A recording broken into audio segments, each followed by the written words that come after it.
Hello hello hello hello. ਓਹ ਮੈਨੂੰ ਬੋਲਣ ਦੋ ਨਾ। ਹੈਲੋ ਸਿਮਰਨ ਕਿਵੇਂ ਦਾ ਸਾਊਂਡ ਕਰ ਰਹੀ ਹੈ ਅੱਜ? ਸਿਮਰਨ ਅਜੀਬ ਜਿਹਾ। That was not me. It was Harman. ਮੈਂ ਮੇਰੀ ਆਵਾਜ਼ ਤੇ ਇੰਨੀ ਹੈਵੀ ਹੈ ਯਾਰ। ਓ ਹਾਂ happy new year guys. Happy new year. ਦੇਖਿਆ ਪਹਿਲਾਂ ਮੈਂ ਯੈਸ ਓਕੇ ਤੁਹਾਨੂੰ ਹੁਣ ਮੈਡਲ ਦੇਣਾ ਚਾਹੀਦਾ ਇੱਕ। of course Last but not the least, Happy New Year. so ਨਵਾਂ ਸਾਲ ਆ ਗਿਆ ਹੈ। ਸਾਡਾ ਥੋੜਾ ਲੇਟ ਆ ਰਿਹਾ ਬਟ ਆਈ ਗੈਸ ਸਾਨੂੰ ਸੁਣਨ ਵਾਲੇ ਕਾਫੀ ਆਪਣੀ ਨਾਈਟ ਨੂੰ ਸੈਲੀਬ੍ਰੇਟ ਕਰ ਚੁੱਕੇ ਹੋਣੇ। yeah and I ਕੁਛ hope ਤੇ Hangover ਛੋਣੇ ਆ। ਹਾਂ ਐਗਜ਼ੈਕਟਲੀ ਆਈ ਹੋਪ ਸਾਰਿਆਂ ਨੇ ਆਪਣਾ ਨਿਊ ਈਅਰ ਇੱਕ ਅੱਛੇ ਤਰੀਕੇ ਨਾਲ ਸੈਲੀਬ੍ਰੇਟ ਕੀਤਾ ਹੋਵੇਗਾ ਤੇ ਨਾਲ ਦੇ ਨਾਲ ਕਾਫੀ ਸਾਰੇ ਨਿਊ ਈਅਰ ਰੈਜ਼ੋਲੂਸ਼ਨ ਵੀ ਹੋਣਗੇ। Resolutions? what's that? 1280 into 720 Oh my god so ਹੈ ਨਾ? much calculations okay good. ਤੁਸੀਂ ਆਪਣਾ ਸਕਰੀਨ ਰੈਜ਼ੋਲੂਸ਼ਨ ਵੀ ਸਾਡੇ ਨਾਲ ਸ਼ੇਅਰ ਕਰ ਦੇਣਾ। ਤੇ ਚਲੋ ਬੈਕ ਆਉਂਦੇ ਹਾਂ ਅਸੀਂ ਨਿਊ ਈਅਰ ਰੈਜ਼ੋਲੂਸ਼ਨ ਤੇ। ਵਰਿੰਦਰ ਤੁਸੀਂ ਕੁਝ ਸੋਚਿਆ ਹੋਇਆ ਆਪਣਾ ਰੈਜ਼ੋਲੂਸ਼ਨ? ਸੋ ਰੈਜ਼ੋਲੂਸ਼ਨ ਦੀ ਗੱਲ ਹੋ ਰਹੀ ਹੈ ਤਾਂ ਯੈਸ ਮੈਂ ਸੋਚਿਆ ਹੈ ਕਿ ਹੁਣ ਆਉਣ ਵਾਲੇ ਸਾਲ ਦੇ ਵਿੱਚ ਕੁਝ ਕਰਨਾ ਹੈ, ਕੁਝ ਅਚੀਵ ਕਰਨਾ ਹੈ ਨਵਾਂ, ਕੁਝ ਸਮਥਿੰਗ ਡਿਫਰੈਂਟ। ਹਾਂ ਪਰ ਇਸ ਤੋਂ ਪਹਿਲਾਂ ਮੈਂ ਇਹ ਦੱਸਦਾ ਕਿ ਮੈਂ ਪਿਛਲੇ ਸਾਲ ਦਾ ਕੀ ਸੋਚਿਆ ਸੀ ਔਰ ਕੀ ਉਹ ਅਚੀਵ ਹੋਇਆ ਜਾਂ ਨਹੀਂ ਹੋਇਆ। ਮੈਂ ਸੋਚਿਆ ਸੀ ਇਮੀਗ੍ਰੇਸ਼ਨ ਦਾ ਔਰ ਹਾਂ ਉਹ ਹੋ ਗਈ ਹੈ ਔਰ ਥੋੜੀ ਜਿਹੀ ਮੁਸ਼ਕਿਲਾਂ ਆਈਆਂ ਪਰ it was the journey was enjoyful. ਮੈਂ ਇੰਜੋਏ ਕੀਤਾ, ਦੇਸ਼ ਬਦਲਿਆ, ਨਵਾਂ ਕਲਚਰ ਦੇਖਿਆ ਔਰ ਬਹੁਤ ਮਜ਼ੇ 'ਚ ਸੀ। ਹੁਣ ਜਿਹੜਾ ਆਉਣ ਵਾਲਾ ਸਾਲ ਹੈ ਉਹਦੇ 'ਚ ਕੁਝ ਨਵਾਂ ਇਹ ਸੋਚਿਆ ਕਿ ਹਾਂ ਮੈਂ ਥੋੜਾ ਜਿਹਾ ਮੈਨੂੰ ਦੇਸ਼ ਬਦਲਣ ਤੋਂ ਬਾਅਦ ਇਹ ਲੱਗਿਆ ਕਿ ਬੰਦੇ ਨੂੰ ਘੁੰਮਣਾ ਫਿਰਨਾ ਚਾਹੀਦਾ। ਸੋ ਆਈ ਐਮ ਥਿੰਕਿੰਗ ਕਿ ਆਉਣ ਵਾਲੇ ਸਾਲ ਦੇ ਵਿੱਚ ਮੈਂ ਇੱਕ ਕੋਈ ਇੰਟਰਨੈਸ਼ਨਲ ਟ੍ਰਿਪ ਲਾਉਂਗੀ ਔਰ ਯੈਸ ਕੈਨੇਡਾ ਨੂੰ ਐਕਸਪਲੋਰ ਕਰੂੰਗੀ, ਇੱਥੋਂ ਦੀ ਜੀਓਗ੍ਰਾਫੀ ਨੂੰ, ਇੱਥੋਂ ਦੇ ਜੋ ਲੋਕੇਸ਼ਨਸ ਨੇ। ਔਰ ਇਸ ਤੋਂ ਇਲਾਵਾ ਹਾਂ ਇੱਕ ਚੀਜ਼ ਹੋਰ, Dating apps. ਹੋਰ ਤਾਂ ਬੋਲ। ਸਿੰਗਲ ਹੈ, ਇਹ ਸਾਰਿਆਂ ਨੂੰ ਹੁਣ ਪਤਾ ਲੱਗ ਚੁੱਕਾ ਹੈ। ਹਾਂ ਮੈਂ ਸਿੰਗਲ ਹਾਂ, ਰੈਡੀ ਟੂ ਮਿੰਗਲ ਹਾਂ ਪਰ ਕੋਈ ਮਿਲਦਾ ਹੀ ਨਹੀਂ, ਕੀ ਕਰਾਂ। ਹਾਂ ਸ਼ਾਹਰੁਖ ਖਾਨ ਆਲਰੇਡੀ ਮੈਰਿਡ ਹੈ ਹੁਣ। ਚਲੋ ਕੋਈ ਨਹੀਂ, ਕੋਈ ਤਾਂ ਯਾਰ ਬੁੱਢਾ ਹੋ ਗਿਆ। ਇਹ ਆਪਣੀ ਦੇਸ਼ ਦੀ ਜਨਤਾ ਨੂੰ ਦੱਸੋ, ਬਹੁਤ ਹੈ ਅਜੇ ਵੀ ਕ੍ਰੇਜ਼ੀ ਉਹਦੇ ਪਿੱਛੇ। ਓਕੇ ਚਲੋ ਐਨੀਵੇਜ਼ ਆਪਾਂ ਉਧਰ ਨਾ ਜਾਈਏ। ਸੋ ਸਿਮਰਨ ਤੁਸੀਂ ਦੱਸੋ ਜੀ ਤੁਹਾਡਾ ਕੀ ਹੈ ਨਵੇਂ ਸਾਲ ਦਾ ਪ੍ਰੋਗਰਾਮ? ਵਿਆਹ ਕਰਾਉਣਾ ਹੈ ਕੁੜੀ ਨੇ। ਉਹ ਵੀ ਤੇ ਨਾਲੇ ਹਰ ਸਾਲ ਦੀ ਤਰ੍ਹਾਂ ਇਸ ਸਾਲ ਵੀ ਮੇਰਾ ਪਹਿਲਾ ਰੈਜ਼ੋਲੂਸ਼ਨ ਇਹੀ ਹੈ ਕਿ ਮੈਂ weight ਘਟਾਉਣਾ। ਮਤਲਬ ਸੀਰੀਅਸਲੀ ਉਹ ਤੇ ਸਾਰੇ ਪੰਜਾਬੀਆਂ ਦਾ ਹੈ। ਉਹ ਤੇ ਸਾਡਾ ਕਾਮਨ ਗੋਲ ਹੈ ਸਾਰੀ ਪੰਜਾਬੀ ਕਮਿਊਨਿਟੀ ਦਾ। ਹਾਂ ਇਸ ਤੋਂ ਇਲਾਵਾ ਪਰ ਅੱਜ ਤੱਕ ਕਦੇ ਅਚੀਵ ਨਹੀਂ ਹੋਇਆ। ਇਸ ਸਾਲ ਪਤਾ ਨਹੀਂ ਕੀ ਵੱਖਰਾ ਹੋਏ। ਆਈ ਲੈਟ ਯੂ ਨੋ ਗਾਇਜ਼। ਉਸ ਤੋਂ ਇਲਾਵਾ I will be on trips with Varinder for sure. love you too. Harman ਮੈਂ love you ਤੋਂ ਸਟਾਰਟ ਨਹੀਂ ਕਰਾਂਗਾ but yeah I'll be on the trips too. yes ਇਹ ਕੁਝ ਰੈਜ਼ੋਲੂਸ਼ਨ ਅਸੀਂ ਇਕੱਠੇ ਹੀ ਨਾਲ ਡਿਸਕਸ ਕਰ ਰਹੇ ਸੀ ਕਿ ਹਾਂ ਅਗਰ ਹੁਣ ਅਸੀਂ ਇੱਥੇ ਆ ਗਏ ਹਾਂ ਤੇ ਕੁਝ ਨਵੀਆਂ ਚੀਜ਼ਾਂ ਟਰਾਈ ਕੀਤੀਆਂ ਜਾਣ ਕਿਉਂਕਿ ਇੰਡੀਆ 'ਚ ਅਸੀਂ ਬਹੁਤ ਜ਼ਿਆਦਾ ਨਹੀਂ ਘੁੰਮੇ ਹੋਏ। ਮਤਲਬ I did few trips but that wasn't enough. ਤੇ ਇਸ ਸਾਲ ਮੈਂ ਸੋਚ ਰਿਹਾ ਕਿ ਇੱਕ ਗੋਲ ਲੈ ਕੇ ਚੱਲੀ ਕਿ by the end of this year ਇੰਨੇ ਪੈਸੇ ਸੇਵ ਕਰ ਲਏ ਜਾਣ ਕਿ ਥੋੜਾ ਤੇ ਵਰਲਡ ਨੂੰ ਦੇਖਿਆ ਜਾਏ। Hopefully Europe this time. ਹਾਂ ਆਈ ਥਿੰਕ ਪਹਿਲਾਂ ਜਦੋਂ ਇੰਡੀਆ ਚੋਂ ਨਿਕਲੇ ਨਹੀਂ ਸੀ ਉਦੋਂ ਲੱਗਦਾ ਸੀ ਵੀ ਕੋਈ ਨਾ ਲਾਈਕ ਖੂਹ ਦਾ ਡੱਡੂ ਵਾਲੀ ਕੰਡੀਸ਼ਨ ਸੀ ਪਰ ਹੁਣ ਜਦੋਂ ਇੱਕ ਵਾਰੀ ਨਿਕਲਿਆ ਮਤਲਬ ਪੈਰ ਬਾਹਰ ਚੱਕਿਆ ਤਾਂ ਹੁਣ ਲੱਗਦਾ ਵੀ ਯਾਰ ਦੁਨੀਆ ਵਾਕਈ ਬਹੁਤ ਸੋਹਣੀ ਹੈ। ਈਵਨ ਪਲੇਨ 'ਚ ਬਹਿ ਕੇ ਵੀ ਬਹੁਤ ਕੁਝ ਸੋਹਣਾ ਦੇਖਣ ਨੂੰ ਮਿਲਦਾ ਭਾਵੇਂ ਉਹ ਬੱਦਲ ਹੀ ਕਿਉਂ ਨਾ ਹੋਣ ਤਾਂ ਕਿਉਂ ਨਾ ਹੁਣ ਵਾਕਈ ਇਹ 'ਚ ਇੰਟਰਸਟਿੰਗ ਇਟ ਇਜ਼ ਤਾਂ ਐਕਸਪਲੋਰ ਕਰਨਾ ਚਾਹੀਦਾ ਹੈ। ਸੋ ਇਹ ਤਾਂ ਆਪਣੇ ਜੋ ਰੈਜ਼ੋਲੂਸ਼ਨਸ ਸੀਗੇ ਠੀਕ ਹੈ।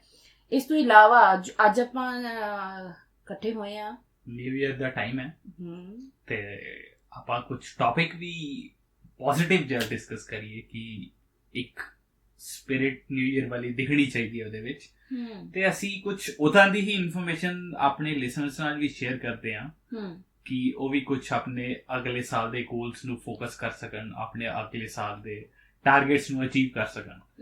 ਤੇ ਪੰਜਾਬੀਆਂ ਦਾ ਖਾਣ ਦਾ ਤੇ ਬਾਹਰ ਜਾਣ ਦਾ ਸ਼ੌਂਕ ਕਦੇ ਨਹੀਂ ਮੁੱਕਦਾ ਤੇ ਫਿਰ ਅਸੀਂ ਕਿਉਂ ਨਾ ਬਾਹਰ ਜਾਣ ਬਾਰੇ ਗੱਲ ਕਰ ਲਈਏ। ਪੰਜਾਬੀਆਂ ਦਾ ਖਾਣ ਦਾ ਸ਼ੌਂਕ ਤੇ ਬਾਹਰ ਜਾਣ ਦਾ ਸ਼ੌਂਕ, ਮੈਂ ਅੰਦਾਜ਼ਾ ਲਾ ਲਿਆ ਸੀ ਇਸ ਗੱਲ ਤੋਂ ਕਿ ਆਪਾਂ ਗੱਲ ਸ਼ਾਇਦ ਬਾਹਰ ਜਾਣ ਬਾਰੇ ਕਰਾਂਗੇ, ਕਿਉਂਕਿ ਜਿਹੜੀ ਖਾਣ ਦੀ ਗੱਲ ਹੈ ਮੈਨੂੰ ਨਹੀਂ ਲੱਗਦਾ ਉਹਦੇ ਬਾਰੇ ਕੋਈ ਡਿਸਕਸ਼ਨ ਕਰਨ ਦੀ ਲੋੜ ਹੈ, ਕਿਉਂਕਿ ਆਪਾਂ ਕਿਹੜੀਆਂ ਚੀਜ਼ਾਂ ਨੇ ਜਿਹੜੀਆਂ ਕਿ ਕੁਲਚੇ ਛੋਲੇ ਜਾਂ ਨਾਨ ਹੋ ਗਏ, ਬਟਰ ਨਾਨ ਜਾਂ ਤੰਦੂਰੀ ਚਿਕਨ ਜਾਂ ਪਤਾ ਨਹੀਂ ਕੀ ਕੁਛ, ਮਤਲਬ ਉਹ ਕਿਹੜੀ ਚੀਜ਼ ਹੈ ਜਿਹੜੀ ਆਪਾਂ ਖਾਣਾ ਪਸੰਦ ਨਹੀਂ ਕਰਦੇ, ਖਾਸ ਕਰਕੇ ਪੰਜਾਬੀ ਲੋਕ। ਸੋ ਉਹਦੀ ਡਿਸਕਸ਼ਨ ਦੀ ਮੈਨੂੰ ਨਹੀਂ ਲੱਗਦਾ ਅੱਜ ਜ਼ਰੂਰਤ ਹੈ। ਤਾਂ ਜ਼ਰੂਰਤ ਜਿਹੜੀ ਹੈਗੀ ਹੈ ਉਹ ਹੈਗੀ ਹੈ ਬਾਹਰ ਆਉਣ ਬਾਰੇ, ਤੇ ਕਿਉਂ ਨਾ ਉਹਦੇ ਬਾਰੇ ਗੱਲ ਕੀਤੀ ਜਾਏ। ਸਿਮਰਨ ਨੂੰ ਕੋਈ ਨਾ ਮੌਕਾ ਦਿੱਤਾ ਜਾਵੇ ਬੋਲਣ ਦਾ, ਫਿਰ ਕਹੂਗੀ ਸਾਨੂੰ ਬੋਲਣ ਨਹੀਂ ਦਿੰਦਾ ਜੀ ਕੋਈ, ਮੈਂ ਵਿਚਾਰੀ ਗਰੀਬੜੀ। ਸਿਮਰਨ ਨੂੰ ਥੋੜਾ ਟਾਈਮ ਲੱਗਦਾ ਹੈ, ਅੱਜ ਮਿਰਚਾਂ ਖਾਧੀਆਂ ਨਹੀਂ ਹੋਈਆਂ ਕਿਉਂਕਿ ਇਹ ਮਿਰਚਾਂ ਤੇ ਚੱਲਦੀ ਹੈ ਤੇ ਬੈਕਗਰਾਊਂਡ 'ਚ ਤੇ ਚੱਲਦੀ ਰਹਿੰਦੀ ਹੈ, ਤੇ ਅੱਜ ਮੌਕਾ ਇਹਨੂੰ ਦੇਵਾਂਗੇ ਫੋਰਗਰਾਊਂਡ 'ਚ ਆਉਂਦਾ ਵੀ, ਬਟ ਥੋੜਾ ਚਲੋ ਆਪਣਾ ਫਲੋ ਬਣਾ ਲੈਣ। ਤੇ ਅਸੀਂ ਗੱਲ ਕਰਾਂਗੇ ਅੱਜ ਇਮੀਗ੍ਰੇਸ਼ਨ ਦੀ, ਬਿਕੋਜ਼ ਕਿਤੇ ਨਾ ਕਿਤੇ ਅਸੀਂ ਸਭ ਲੋਕੀ ਆਪਣੇ ਆਪ ਕਾਫੀ ਐਫਰਟਸ ਪਾ ਕੇ ਇੱਥੇ ਤੱਕ ਦਾ ਸਫ਼ਰ ਤੈਅ ਕੀਤਾ। ਸਿਮਰਨ, ਤੁਸੀਂ ਲੈਂਡ ਕਦੋਂ ਕੀਤੇ, ਨਾ ਕੀ ਆਈਡੀਆ ਦੇ ਦਿਓ।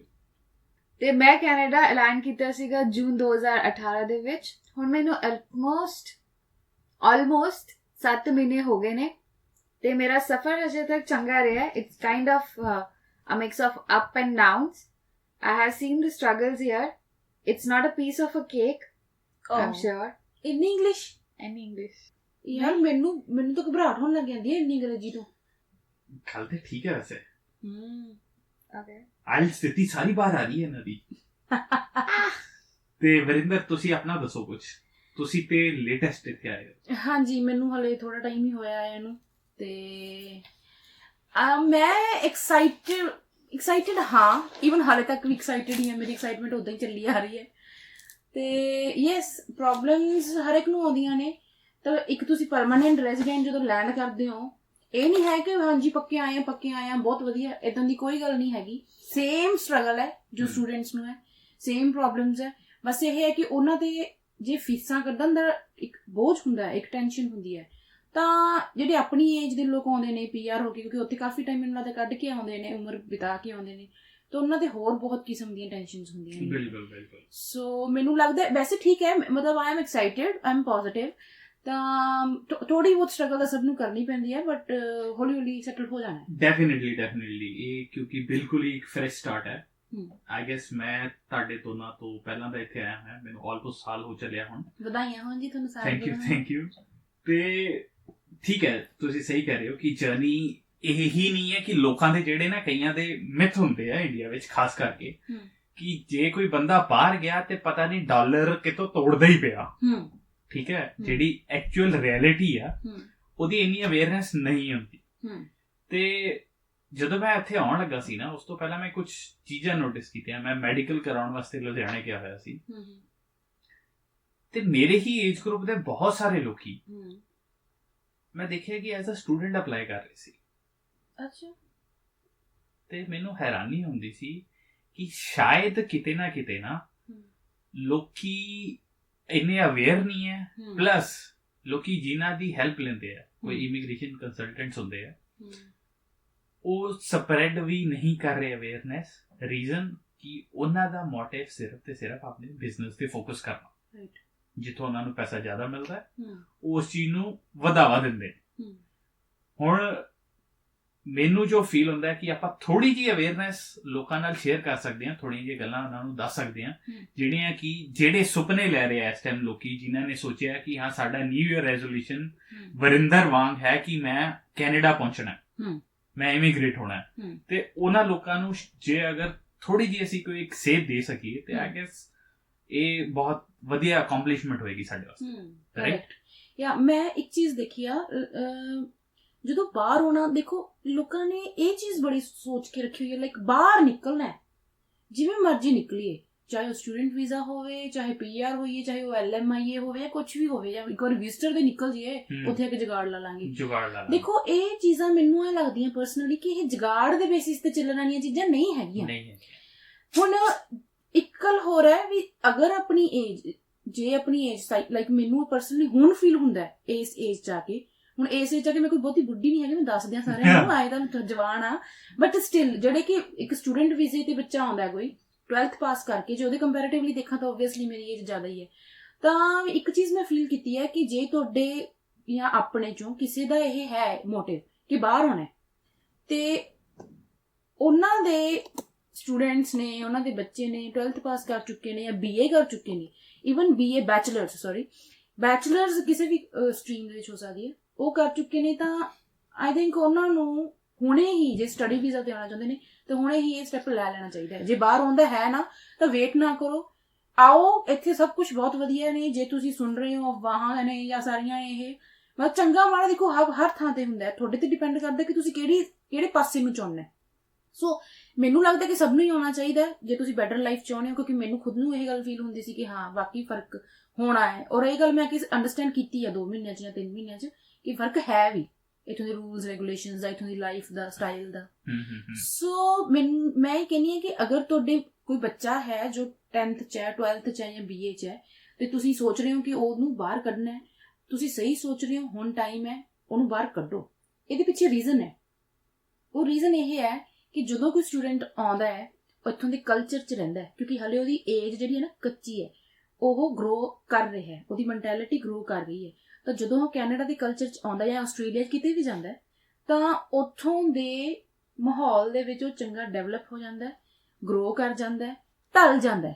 ਜੇ ਬੰਦਾ ਆਉਂਦਾ PR ਤੋਂ ਬਾਅਦ 30-31 ਸਾਲਾਂ ਦਾ ਹੋ ਕੇ ਆਇਆ, ਉੱਥੇ ਐਜੂਕੇਸ਼ਨ ਕੰਪਲੀਟ ਕਰਿਆ ਆਇਆ, ਉੱਥੇ ਐਕਸਪੀਰੀਅੰਸ ਲੈ ਆਇਆ, ਤਾਂ ਉਹ ਪੱਕ ਜਾਂਦਾ ਉੱਥੋਂ ਦੇ ਮਾਹੌਲ ਦੇ ਵਿੱਚ, ਤਾਂ ਉਹਨੂੰ ਨਵੇਂ ਦੇਸ਼ ਦੇ ਵਿੱਚ ਆ ਕੇ ਮੋਲਡ ਹੋਣਾ ਆਈ ਥਿੰਕ ਥੋੜਾ ਜਿਹਾ ਡਿਫਿਕਲਟ ਹੁੰਦਾ। ਬਿਲਕੁਲ ਤੁਹਾਡੀ ਗੱਲ ਬਿਲਕੁਲ ਸਹੀ ਹੈ। ਤੁਹਾਡੀਆਂ ਗੱਲਾਂ ਦੇ ਵਿੱਚ ਤੁਸੀਂ ਇੱਕ ਗੱਲ ਕਹੀ ਕਿ ਸਾਡੇ ਮੂਵ ਹੋਣ ਦਾ ਰੀਜ਼ਨ ਕੀ ਹੈ ਇੱਥੇ, ਕਿ ਅਸੀਂ ਦੇਖਦੇ ਹਾਂ ਇੱਕ ਬੈਟਰ ਫਿਊਚਰ, ਲਾਈਫਸਟਾਈਲ ਬੈਟਰ ਹੈ ਇੱਥੇ, ਇੱਥੇ ਦੀ ਅਫੋਰਡੇਬਿਲਿਟੀ ਸਾਡੀ ਵੱਧ ਜਾਂਦੀ ਹੈ, ਪਰਚੇਜ਼ਿੰਗ ਪਾਵਰ ਵੱਧ ਜਾਂਦੀ ਹੈ, ਔਰ ਓਵਰਆਲ ਕਲਚਰ ਹੈਬਿਟਸ ਗਵਰਨਮੈਂਟ ਤੁਹਾਡੀ ਕੇਅਰ ਕਰਦੀ ਹੈ। ਹੁਣ ਸਾਨੂੰ ਇੱਥੇ ਮੈਡੀਕਲ ਫ੍ਰੀ ਮਿਲਿਆ ਹੋਇਆ। ਸਹੀ ਬਾਤ, ਇਸ ਗੱਲ ਤੋਂ ਮੈਂ ਬਹੁਤ ਇੰਪ੍ਰੈਸ ਹਾਂ। ਸਰਕਾਰਾਂ ਨੇ ਨਾ ਕਿਸੇ ਦੇਸ਼ ਨੂੰ, ਆਪਾਂ ਬਲੇਮ ਨਹੀਂ ਕਰ ਰਹੇ, ਦੇਖੋ ਇੱਥੋਂ ਦਾ ਇਹ ਹਰੇਕ ਦੇਸ਼ ਦਾ ਆਪਦਾ ਕਲਚਰ ਬਣਿਆ ਹੋਇਆ, ਪਰ ਸਰਕਾਰਾਂ ਦਾ ਵਾਕਈ ਚ ਬਹੁਤ ਫਰਕ ਹੈ। ਸੋ ਇੱਥੋਂ ਦੀ ਸਰਕਾਰ ਮੈਂ ਫੀਲ ਕੀਤੀ ਹੈ ਬਹੁਤ ਕੇਅਰ ਕਰਦੀ ਹੈ। ਠੀਕ ਹੈ, ਟੈਕਸਿਸ ਕਹਿੰਦੇ ਨੇ ਜ਼ਿਆਦਾ ਨੇ ਇੱਥੇ, ਉਹੋ ਜਿਹੇ ਤੁਹਾਡੇ ਫਿਰ ਵੇਜਿਸ ਵੀ ਹੁੰਦੇ ਨੇ। ਜੇ ਤੁਹਾਨੂੰ ਕੋਈ ਕੈਨੇਡਾ ਬੈਠਾ, ਮੈਂ ਸਾਰਿਆਂ ਨੂੰ ਦੱਸ ਦਿਆਂ, ਕੈਨੇਡਾ ਬੈਠਾ ਤੁਹਾਡਾ ਰਿਸ਼ਤੇਦਾਰ ਕਹਿੰਦਾ ਭਾਈ ਇੱਥੇ ਤਾਂ ਬਹੁਤ ਖਰਚਾ ਹੈ, ਉਹਨਾਂ ਨੂੰ ਪੁੱਛਣ ਵਾਲਾ ਹੋਵੇ ਭਾਈ ਤੁਹਾਡੇ ਫਿਰ ਤੁਸੀਂ ਕਮਾਉਂਦੇ ਵੀ ਤਾਂ ਫਿਰ ਉੱਥੋਂ ਦੇ ਖਰਚਿਆਂ ਦੇ ਹਿਸਾਬ ਨਾਲ ਹੀ ਹੋ, ਸਰਕਾਰ ਤੁਹਾਨੂੰ ਪੇ ਵੀ ਤਾਂ ਉਸ ਹਿਸਾਬ ਨਾਲ ਕਰਦੀ ਹੈ।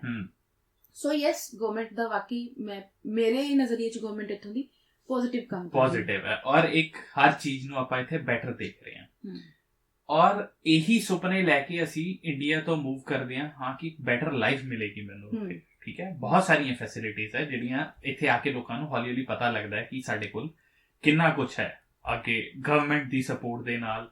ਈਵਨ ਕਿ ਐਜੂਕੇਸ਼ਨ ਦੇ ਵਿੱਚ ਵੀ ਬਹੁਤ ਸਾਰਾ ਗਵਰਨਮੈਂਟ ਫਾਈਨਾਂਸ ਕਰਦੀ ਹੈ। ਇਹ ਨਹੀਂ ਕਿ ਸਿਰਫ ਇੱਕ ਬਹੁਤ ਹੀ ਅਗਰ ਬ੍ਰਿਲੀਅੰਟ ਸਟੂਡੈਂਟ ਹੈ ਤੇ ਉਹਨੂੰ ਗਵਰਨਮੈਂਟ ਸਪੋਰਟ ਕਰੇਗੀ, ਤੇ ਜਿਹੜਾ ਸ਼ਾਇਦ ਸਾਡੇ ਵਰਗਾ, ਜਾਂ ਮੈਨੂੰ ਤੁਹਾਡਾ ਤੇ ਨਹੀਂ ਪਤਾ, ਪਰ ਮੈਂ ਤੇ 50% ਮਾਰਕਸ ਵਾਲਾ ਬੰਦਾ, ਤੇ ਮੇਰੇ ਵਰਗੇ ਨੂੰ ਵੀ ਚਾਂਸ ਦਿੰਦੀ ਹੈ, ਰਾਈਟ। ਤੇ ਹਰ ਕਿਸੇ ਲਈ ਆਪਸ਼ਨਸ ਹੈ। ਹੁਣ ਬੈਟਰ ਫਿਊਚਰ ਵਾਸਤੇ ਕੀ ਸਾਡੀ ਰਿਸਪੌਂਸਿਬਿਲਿਟੀ ਨਹੀਂ ਬਣਦੀ ਵੀ ਅਸੀਂ ਆਪਣੇ ਆਪ ਨੂੰ ਬੈਟਰ ਕਰੀਏ ਤੇ ਉਸ ਸਿਚੁਏਸ਼ਨ ਦੇ ਵਿੱਚ ਰੱਖੀਏ ਕਿ ਜਿੱਥੋਂ ਅਸੀਂ ਬੈਟਰ ਮੂਵ ਕਰ ਸਕੀਏ।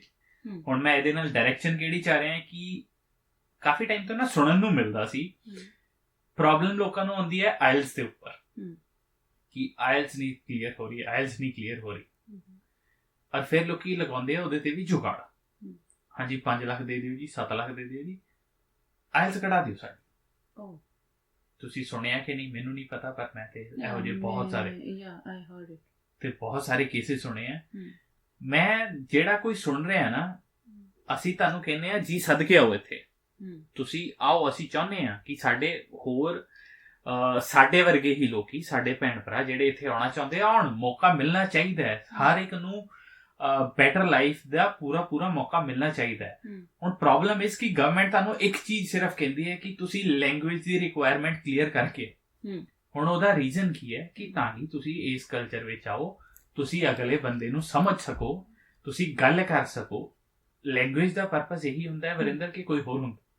ਓਬਵੀਅਸਲੀ ਲੈਂਗੁਏਜ ਕੀ ਹੈ ਕਿ ਆਪਾਂ ਇੱਕ ਆਮ ਭਾਸ਼ਾ ਕੀ ਚੀਜ਼ ਹੈ, ਤੁਸੀਂ ਆਪਦੇ ਆਪ ਨੂੰ ਐਕਸਪ੍ਰੈਸ ਕਰਨਾ ਹੈ, ਆਪਦੀ ਗੱਲ ਸਮਝਾਉਣੀ ਹੈ। ਹੁਣ ਜੇ ਤੁਹਾਨੂੰ ਕਿਸੇ ਨਵੇਂ ਦੇਸ਼ 'ਚ ਚਲੇ ਜਾਓ, ਉੱਥੋਂ ਦੇ ਚਾਈਨਾ ਹੀ ਚਲੇ ਜਾਓ, ਉੱਥੋਂ ਦੀ ਕਹਿੰਦੇ ਲੈਂਗੁਏਜ ਸਭ ਤੋਂ ਟਫ ਹੈ, ਹੁਣ ਉੱਥੇ ਉਹ ਚੂੰ ਚਾਚੀ ਕਰੀ ਜਾਂਦੇ ਨੇ, ਤੁਹਾਨੂੰ ਨਹੀਂ ਸਮਝ ਆਉਣੀ, ਤੁਸੀਂ ਪੰਜਾਬੀ ਬੋਲੀ ਜਾਓਗੇ। ਈਵਨ ਅੱਜ ਮੈਂ ਸੱਚ ਵਿੱਚ ਗੱਲ ਦੱਸਾਂ, ਮੈਨੂੰ ਯਾਦ ਆ ਗਿਆ, ਮੈਂ ਬੱਸ ਚੋਂ ਉਤਰੀ ਜਦੋਂ ਆਪਾਂ ਸਭ ਨੇ ਇੱਥੇ ਇਕੱਠੇ ਹੋਣਾ ਸੀ ਹਨਾ, ਤਾਂ ਉੱਥੇ ਇੱਕ ਕਪਲ ਸੀ, ਥੋੜੇ ਜਿਹੇ ਏਜਡ ਸੀ ਤੇ ਉਹ ਨਵੇਂ ਮੂਵ ਕੀਤੇ ਹੋਏ ਸੀ, ਤਾਂ ਉਹ ਪੰਜਾਬੀ ਸੀ। ਤਾਂ ਉਹ ਡਰਾਈਵਰ ਨੂੰ ਪੁੱਛ ਰਹੇ ਸੀ ਕਿ ਕੀ ਇਹ ਬੱਸ ਇੱਧਰ ਜਾਊਗੀ, ਲਾਈਕ ਰਾਈਟ ਮੁੜੂਗੀ, ਤੇ ਉਹ ਡਰਾਈਵਰ ਨੇ ਕਿਹਾ, ਉਹਨੇ ਇਸ਼ਾਰੇ ਨਾਲ ਡਰਾਈਵਰ ਨੇ ਕਿਹਾ ਵੀ ਹਾਂ ਇਹ ਇੱਧਰ ਜਾਊਗੀ, ਪਰ ਉਹ ਹਾਲੇ ਸੋਚ ਹੀ ਰਹੇ ਸੀ ਵੀ ਉਤਰੀਏ ਜਾਂ ਅੱਗੇ ਬੱਸ 'ਚ ਬੈਠੀਏ, ਪਤਾ ਨਹੀਂ ਇੰਗਲਿਸ਼ ਬੋਲਿਆ ਕਿਉਂਕਿ ਡਰਾਈਵਰ, ਪਰ ਉਹਨਾਂ ਨੂੰ ਇੰਗਲਿਸ਼ ਆਉਂਦੀ ਨਹੀਂ ਸੀਗੀ। ਤਾਂ ਉਹ ਦੂਜੀਆਂ ਸਵਾਰੀਆਂ ਨੂੰ ਜਿਹੜੇ ਉਹਨਾਂ ਨੂੰ ਪੰਜਾਬੀ ਲੱਗੀ ਉਹਨਾਂ ਨੂੰ ਪੁੱਛਣ ਲੱਗੇ, ਇਹਨੇ 'ਚ ਡਰਾਈਵਰ ਨੇ ਇੰਗਲਿਸ਼ 'ਚ ਬੋਲ ਕੇ ਕਿਹਾ ਕਿ ਆਈ ਐਮ ਗੈਟਿੰਗ ਲੇਟ, ਮੈਂ ਲੇਟ ਹੋ ਰਿਹਾ। ਹੁਣ ਦੇਖੋ ਇੱਥੇ ਕਮਿਊਨੀਕੇਸ਼ਨ ਦੀ ਪ੍ਰੋਬਲਮ ਆ ਗਈ ਕਿਉਂਕਿ ਉਹਨਾਂ ਨੂੰ ਇੰਗਲਿਸ਼ ਨਹੀਂ ਸੀ ਆਉਂਦੀ, ਔਰ ਉਹ ਨਵੇਂ ਸੀ ਤੇ ਉਹਨਾਂ ਨੂੰ ਆਈ ਨਹੀਂ ਸੀ ਪਤਾ ਬੱਸ ਨੇ ਕਿੱਧਰ ਜਾਣਾ। ਸੋ ਇੱਥੇ ਆ ਕੇ ਲੱਗਦਾ ਹੈ ਕਿ ਅਗਰ ਆਪਾਂ ਨੂੰ ਗਵਰਨਮੈਂਟ ਕਹਿੰਦੀ ਹੈ ਕਿ ਤੁਸੀਂ ਇੰਗਲਿਸ਼ ਕਲਚਰ 'ਚ ਆ ਰਹੇ ਹੋ, ਇੰਗਲਿਸ਼ ਸਿੱਖ ਕੇ ਆਓ, ਬੈਂਡ ਲੈ ਕੇ ਆਓ, ਤਾਂ ਇੱਕ ਇਸ ਨੂੰ ਬੈਂਡ ਲੈਣ ਦਾ ਜ਼ਰੀਆ ਹੀ ਨਾ ਬਣਾਇਆ ਜਾਵੇ, ਆਇਲਸ ਨੂੰ ਇੱਕ ਬਾਹਰ ਆਉਣ ਦਾ ਜ਼ਰੀਆ ਹੀ ਨਾ ਬਣਾਇਆ ਜਾਵੇ, ਬਲਕਿ ਲੈਂਗੁਏਜ ਨੂੰ ਲੈਂਗੁਏਜ ਦੇ ਮੋਟਿਵ ਨਾਲ ਸਿੱਖੋ। ਬਿਲਕੁਲ, ਲੈਂਗੁਏਜ ਦਾ ਪਰਪਸ ਉੱਥੇ ਇਹ ਨਹੀਂ ਹੈ ਕਿ ਸਿਰਫ ਅਸੀਂ ਇੱਕ ਟੈਸਟ ਕਲੀਅਰ ਕਰਨਾ ਹੈ। ਲੈਂਗੁਏਜ ਦਾ ਪਰਪਸ ਹੈ ਕਿ ਤੁਸੀਂ ਜਦੋਂ ਕੈਨੇਡਾ, ਆਸਟ੍ਰੇਲੀਆ ਜਾਂ ਕਿਸੇ ਵੀ ਫੋਰਨ ਕੰਟਰੀ 'ਚ ਜਾਓ, ਤੁਸੀਂ ਲੋਕਾਂ ਨਾਲ ਗੱਲ ਕਰ ਸਕੋ, ਤੁਸੀਂ ਆਪਣਾ ਮੈਸੇਜ ਕਨਵੇ ਕਰ ਸਕੋ। ਤੇ ਜੇ ਅਸੀਂ ਸਿਰਫ ਉਹਨੂੰ ਲੈ ਕੇ ਚੱਲ ਰਹੇ ਹਾਂ ਕਿ ਹਾਂ ਮੇਰੇ ਲਈ ਇੱਕ ਪੇਪਰ ਹੈ ਔਰ ਉਹ ਮੇਰੇ ਲਈ ਇੱਕ ਹਰਡਲ ਬਣਿਆ ਹੋਇਆ ਮੇਰੇ ਇਮੀਗ੍ਰੇਸ਼ਨ ਦੇ ਪ੍ਰੋਸੈਸ ਵਿੱਚ ਮੈਨੂੰ ਪ੍ਰੋਬਲਮ ਦੇ ਰਿਹਾ, ਲੋਕੀ ਉਹਨੂੰ ਐਜ਼ ਅ ਪ੍ਰੋਬਲਮ ਉਹਨੂੰ ਦੇਖ ਰਹੇ। ਤਾਂ ਕਰਕੇ ਮੈਂ ਇੱਕ ਗੱਲ ਕਹਿਣਾ ਚਾਹੁੰਦਾ ਕਿ ਆਪਣਾ ਨਿਊ ਈਅਰ ਰੈਜ਼ੋਲੂਸ਼ਨ ਇੱਕ ਹੋਰ ਰੱਖੋ, ਇੰਗਲਿਸ਼ ਨੂੰ ਸਿਰਫ ਇੱਕ ਪੇਪਰ ਨਾ ਦੇਖੋ, ਆਇਲਸ ਨੂੰ ਸਿਰਫ ਉਹ ਨਾ ਲਓ। ਆਇਲਸ ਇੱਕ ਪੇਪਰ ਹੈ ਠੀਕ ਹੈ, ਪਰ ਇੰਗਲਿਸ਼ ਜਿਹੜੀ ਹੈ ਉਹ ਲੈਂਗੁਏਜ ਹੈ, ਉਹ ਤੁਹਾਡੇ ਕਮਿਊਨੀਕੇਸ਼ਨ ਵਾਸਤੇ ਕੁਝ ਹੈ ਜਿਹੜਾ ਤੁਹਾਨੂੰ ਚਾਹੀਦਾ ਹੈ ਇੱਥੇ ਆਉਣ ਵਾਸਤੇ। ਤੇ ਗਵਰਨਮੈਂਟ ਉਹ ਤੁਹਾਡੇ ਵਾਸਤੇ ਹੀ ਕਹਿ ਰਹੀ ਹੈ ਕਿ ਤੁਸੀਂ ਸਿੱਖ ਕੇ ਆਓ ਤਾਂ ਕਿ ਤੁਸੀਂ ਸਾਡੇ ਨਾਲ ਮਿਕਸ ਅਪ ਹੋ ਸਕੋ, ਤੇ ਤੁਹਾਨੂੰ ਕੋਈ ਇਹ ਨਾ ਜਤਾਵੇ ਇੱਥੇ ਆਏ ਤੇ ਕਿ ਤੂੰ ਇੰਗਲਿਸ਼ ਨਹੀਂ ਜਾਣਦਾ ਤੇ ਤੇਰੀ ਵੈਲਿਊ ਕਿਸੇ ਨਾਲੋਂ ਘੱਟ ਹੈ। ਤੇ ਅਗਰ ਇਹਨਾਂ ਚੀਜ਼ਾਂ ਨੂੰ ਐਲੀਮੀਨੇਟ ਕਰੋਗੇ, ਆਪਣੀ ਲਾਈਫ ਦਾ ਇੰਗਲਿਸ਼ ਨੂੰ ਇੱਕ ਪਾਰਟ ਬਣਾਓਗੇ, ਤਾਂ ਤੁਹਾਨੂੰ ਕਿਸੇ ਤਰ੍ਹਾਂ ਦੀ ਪ੍ਰੋਬਲਮ ਨਹੀਂ ਆਏਗੀ। ਪਰ ਜੇ ਤੁਸੀਂ ਇਹਨੂੰ ਇਹੀ ਰੱਖੋਗੇ ਸਿਰਫ ਇੱਕ ਐਗਜ਼ਾਮ ਤੱਕ ਲਿਮਿਟਿਡ, ਤੇ ਉਹ ਕਿਤੇ ਨਾ ਕਿਤੇ ਫਿਰ ਓਨਾ ਹੀ ਰਹੇਗਾ, ਫਿਰ ਉੱਥੇ ਜੁਗਾੜ ਲਗਾ ਕੇ ਚਲੇ ਜਾਓ ਜੀ ਮੈਂ ਬਾਹਰ ਨਿਕਲ ਆਇਆ ਹੁਣ ਇੱਕ ਵਾਰੀ ਪੈਸੇ ਦੇ ਕੇ, ਪਰ ਅੱਗੇ ਦੀ ਜਰਨੀ ਉਹਦੇ ਬਾਰੇ ਕੀ ਸੋਚੋਗੇ, ਅੱਗੇ ਕਿਵੇਂ ਹੋਏਗਾ। ਤੁਸੀਂ ਠੀਕ ਹੈ ਜੇ ਤੇ ਦਿਮਾਗ ਵਿੱਚ ਰੱਖਿਆ ਹੋਇਆ ਹਾਂ ਮੈਂ ਬਰੈਂਪਟਨ ਹੀ ਜਾਣਾ ਜਾਂ ਮੈਂ ਹਾਂਜੀ ਵੈਂਕੂਵਰ ਹੀ ਚੱਲਣਾ ਵੀ ਜਿੱਥੇ ਮੈਨੂੰ ਪਤਾ ਪੰਜਾਬੀ ਕਮਿਊਨਿਟੀ ਜ਼ਿਆਦਾ, ਫਿਰ ਉੱਥੇ ਤੱਕ ਕੰਮ ਚੱਲ ਜਾਏਗਾ। ਪਰ ਜੇ ਕੱਲ ਨੂੰ ਫਿਊਚਰ ਦੇ ਵਿੱਚ ਇੱਕ ਬੈਟਰ ਜੌਬ ਚਾਹੀਦੀ ਹੈ, ਇੱਕ ਬੈਟਰ ਪਲੇਸਮੈਂਟ ਚਾਹੀਦੀ ਹੈ ਕਿਤੇ, ਤੇ ਤੁਸੀਂ ਹਰ ਜਗ੍ਹਾ ਪੰਜਾਬੀ ਨੂੰ ਨਹੀਂ ਐਕਸਪੈਕਟ ਕਰ ਸਕਦੇ। ਈਵਨ ਇੱਥੋਂ ਮੈਂ ਇੱਕ ਗੱਲ ਹੋਰ ਦੱਸਾਂ, ਆਪਾਂ ਜੇ ਸਿੰਪਲ ਵੇਅਰ ਹਾਊਸ ਦੀਆਂ ਜੌਬਸ ਵੀ ਦੇਖਦੇ ਹਾਂ ਨਾ, ਤਾਂ ਉੱਥੇ ਵੀ ਇੰਗਲਿਸ਼ ਮਾੜੀ ਮੋਟੀ ਤਾਂ ਚਾਹੀਦੀ ਹੈ। ਈਵਨ ਅਨਪੜ੍ਹ ਪੈਰੈਂਟਸ ਆ ਕੇ, ਬਜ਼ੁਰਗ ਪੈਰੈਂਟਸ, ਜਿਹੜੇ ਬਜ਼ੁਰਗ ਤਾਂ ਮੈਂ ਨਾ ਅੱਧ ਖੜ ਉਮਰ ਵਾਲੇ ਜਿਹੜੇ ਕਿ ਆਪਦੇ ਬੱਚਿਆਂ ਨੂੰ ਪਹਿਲਾਂ ਭੇਜਿਆ ਉਹਨਾਂ ਨੇ ਫੇਰ ਆਪ ਆਏ ਨੇ, ਤਾਂ ਉਹ ਜੇ ਵੇਅਰ ਹਾਊਸ 'ਚ ਜੌਬ ਕਰ ਰਹੇ ਨੇ ਤਾਂ ਅਨਪੜ੍ਹ ਵੀ ਇੰਗਲਿਸ਼ ਸਿੱਖ ਚੁੱਕੇ ਨੇ, ਉਹ ਲੇਬਲਸ ਚੰਗੀ ਤਰ੍ਹਾਂ ਪੜ੍ਹ ਰਹੇ ਨੇ ਇੰਗਲਿਸ਼ ਦੇ ਵਿੱਚ, ਇੰਗਲਿਸ਼ ਬੋਲ ਰਹੇ ਨੇ। ਤਾਂ English is just a medium of conversation and expressing yourself. ਤੁਸੀਂ ਆਪਦੇ ਆਪ ਨੂੰ ਐਕਸਪ੍ਰੈਸ ਕਰਨਾ ਹੈ, ਤਾਂ ਤੁਹਾਨੂੰ ਇੰਗਲਿਸ਼ ਤਾਂ ਆਉਣੀ ਚਾਹੀਦੀ ਹੈ ਕਿ ਤੁਸੀਂ ਇੱਥੋਂ ਆ ਕੇ ਮਾਹੌਲ ਦੇ ਵਿੱਚ ਐਡਜਸਟ ਹੋ ਸਕੋ। ਸਿਰਫ ਇਹ ਨਹੀਂ ਕਿ ਹਾਂਜੀ ਤੁਹਾਨੂੰ ਸਿਰਫ ਇੱਕ ਸੱਦਣਾ ਹੀ ਉਹਨਾਂ ਨੇ, ਵੀ ਸੱਦਣ ਦੇ ਵਿੱਚ ਇੱਕ ਅੜਚਨ, ਇਸ ਨੂੰ ਅੜਚਨ ਨਾ ਮੰਨਿਆ ਜਾਵੇ। ਮੈਨੂੰ ਲੱਗਦਾ ਕਿ ਇਹ ਅੜਚਨ ਨਹੀਂ ਹੈ, ਇਹ ਤੁਹਾਡੀ ਕੁਆਲਿਟੀ ਵਧਾਉਣ ਦਾ ਇੱਕ ਤਰੀਕਾ ਹੈ। ਬਿਲਕੁਲ। ਤਾਂ ਇਸ ਤੋਂ ਇਲਾਵਾ ਮੈਂ ਇੱਕ ਚੀਜ਼ ਹੋਰ ਵੇਖੀ ਆ ਕਿ ਕੁਆਲਿਟੀ ਵਧਾਉਣ ਦਾ ਤਰੀਕਾ ਤਾਂ ਹੈ ਹੀ, ਪਰ ਇਹ ਨਾਲ ਤੁਹਾਡੀ ਪ੍ਰੋਫਾਈਲ ਜਿਹੜੀ ਤੁਸੀਂ ਫਾਈਲ ਲਾਉਣੇ ਹੋ ਕੈਨੇਡਾ ਦੀ ਜਾਂ ਕਿਸੇ ਵੀ ਕੰਟਰੀ ਦੀ, ਉਹਨੂੰ ਵੀ ਸਟਰੋਂਗ ਕਰਨ ਦਾ ਤਰੀਕਾ ਹੈ। ਕਿਉਂਕਿ ਜੇ ਤੁਸੀਂ ਆਉਣੇ ਹੋ PR ਜਾਂ ਤੁਸੀਂ ਆਉਣੇ ਹੋ ਸਟੂਡੈਂਟ ਵੀਜ਼ਾ ਦੇ ਠੀਕ ਹੈ, ਤੁਹਾਨੂੰ ਲਿਮਿਟਸ ਮਤਲਬ ਇਹਦੀ ਜਿਹੜੀ ਰਿਕੁਆਇਰਮੈਂਟ ਹੈ ਉਹ 6-6.5 ਦੀ ਕਹਿੰਦੇ ਆ, ਔਰ ਬੱਚੇ ਲੈ ਲੈਂਦੇ ਜਨਰਲੀ। ਇੰਨੀ ਕਿ ਇੰਟੈਲੀਜੈਂਟ ਤਾਂ ਮੈਨੂੰ ਲੱਗਦਾ ਅੱਜ ਦੀ ਜਨਰੇਸ਼ਨ ਹੈਗੀ ਹੈ। ਪਰ ਜਿਹੜੀ ਗੱਲ ਆਉਂਦੀ ਹੈ PR ਦੀਆਂ ਫਾਈਲਾਂ ਦੇ ਵਿੱਚ, ਜੋ ਤੁਸੀਂ ਉੱਧਰ ਬੈਠੇ ਹੀ ਐਕਸਪੀਰੀਅੰਸਡ ਹੋ ਗਏ ਹੋ, ਪੜ੍ਹ ਵੀ ਲਏ ਹੋ, ਫਿਰ ਤੁਹਾਡਾ ਮਾਈਂਡ 'ਚ ਸਾਡੇ ਆਪਣੇ ਵਰਗੇ ਯਾਨੀ ਕਿ ਮਾਈਂਡ 'ਚ ਫਿਰ ਆਉਂਦਾ ਕਿ ਹਾਂਜੀ ਆਪਾਂ ਚੱਲੋ ਜੀ ਬਾਹਰ ਚੱਲਦੇ ਹਾਂ, ਇੱਥੇ ਤਾਂ ਬਹੁਤ ਦੁਨੀਆ ਦੇਖ ਲਈ, ਨਹੀਂ ਕੁਛ ਬਣ ਰਿਹਾ ਇੰਨਾ ਵਧੀਆ ਹੈ ਨਾ, ਸ਼ਾਇਦ ਉੱਧਰ ਜਾ ਕੇ ਬਣ ਜਾਵੇ। ਤਾਂ ਫਿਰ ਜੇ ਤੁਹਾਡੀ ਲੈਂਗੁਏਜ ਤੁਹਾਡੀ ਵਧੀਆ ਹੈ, ਤੁਸੀਂ ਬੈਂਡ ਚੰਗੇ ਲੈ ਲੈਂਦੇ ਹੋ, ਤਾਂ ਤੁਹਾਡੀ ਫਾਈਲ ਨੂੰ ਕੋਈ ਏਜੰਟ ਨਹੀਂ ਰੋਕ ਸਕਦਾ, ਕੋਈ ਇਮੀਗ੍ਰੇਸ਼ਨ ਆਫੀਸਰ ਨਹੀਂ ਰੋਕ ਸਕਦਾ, ਜੇ ਤੁਹਾਡੀਆਂ ਕੰਡੀਸ਼ਨਸ ਸਾਰੀਆਂ ਪੂਰੀਆਂ ਸਹੀ ਤਰੀਕੇ ਨਾਲ ਹੁੰਦੀਆਂ ਨੇ। ਇੱਕ ਨੰਬਰ ਦੇ ਵਿੱਚ ਜੇ ਤੁਸੀਂ ਸਾਰਾ ਕੁਝ ਕਰਦੇ ਹੋ ਤਾਂ ਤੁਹਾਨੂੰ ਕਿਸੇ ਜੁਗਾੜ ਦੀ ਲੋੜ ਨਹੀਂ, ਤੁਹਾਨੂੰ ਕਿਸੇ ਨੂੰ ਕੁਝ ਸਿਫਾਰਿਸ਼ਾਂ ਲਾਉਣ ਦੀ ਲੋੜ ਨਹੀਂ ਵੀ ਭਾਈ ਮੇਰਾ ਇੰਨੇ ਲੱਖ ਲੈ ਲਓ ਜੀ ਕੰਮ। ਮਤਲਬ ਇੱਥੇ ਲੋਕ ਮੈਂ ਵੇਖੇ ਨੇ, ਈਵਨ ਇਨਕਲੂਡਿੰਗ ਅਸੀਂ ਵੀ, ਸਾਡਾ ਕੋਈ ਇਹ ਨਹੀਂ ਹੈ ਕਿ ਬਹੁਤਾ ਖਰਚਾ ਆਇਆ, ਬਹੁਤ ਜੈਨੂਇਨ ਤਰੀਕੇ ਦੇ ਨਾਲ, ਸਹੀ ਤਰੀਕੇ ਦੇ ਨਾਲ ਅਸੀਂ ਆਏ ਹਾਂ। ਤਾਂ ਇਹ ਤੁਹਾਡੀ ਇੰਗਲਿਸ਼ ਇਨਹਾਂਸਮੈਂਟ ਹੈ ਜਿਹੜੀ, ਤੁਸੀਂ ਆਪਦੇ ਸਕੋਰ ਅਪ ਕਰਦੇ ਹੋ, ਇੰਗਲਿਸ਼ ਲੈਂਗੁਏਜ ਸਿੱਖਦੇ ਹੋ, ਤੁਹਾਡੇ ਕੋਲ ਸਕੋਰ ਨਹੀਂ ਅਪ ਕਰਦੀ ਇਹ ਲੈਂਗੁਏਜ, ਬਟ ਤੁਹਾਡੀ ਪ੍ਰੋਫਾਈਲ ਨੂੰ ਸਟਰੋਂਗ ਕਰਦੀ ਹੈ, ਤੁਹਾਡੇ ਸਕੋਰ ਵੱਧਦੇ ਨੇ। ਤਾਂ ਇੱਕ ਚੀਜ਼ ਆਪ ਸ਼ਾਇਦ ਆਪਾਂ ਡਿਸਕਸ ਕਰ ਰਹੇ ਸੀ ਕਿ ਕਈ ਕੰਸਲਟੈਂਟ ਕਹਿੰਦੇ ਨੇ ਕਿ ਭਾਈ ਇੰਨੇ ਸਕੋਰ ਆਉਣਗੇ ਬੈਂਡ ਲਾਈਕ 8777 ਦਾ ਤੁਸੀਂ ਸੁਣਿਆ ਫੇਰ ਹੀ ਫਾਈਲ ਲੱਗੂਗੀ। ਤਾਂ ਮੈਂ ਇਸ ਗੱਲ ਨੂੰ ਮੈਂ ਵਾਕਈ ਮੈਨੂੰ ਹਾਸਾ ਆਉਂਦਾ ਹੈ ਜਦੋਂ ਇਹ ਗੱਲ ਸੁਣਦੀ ਹਾਂ ਮੈਂ।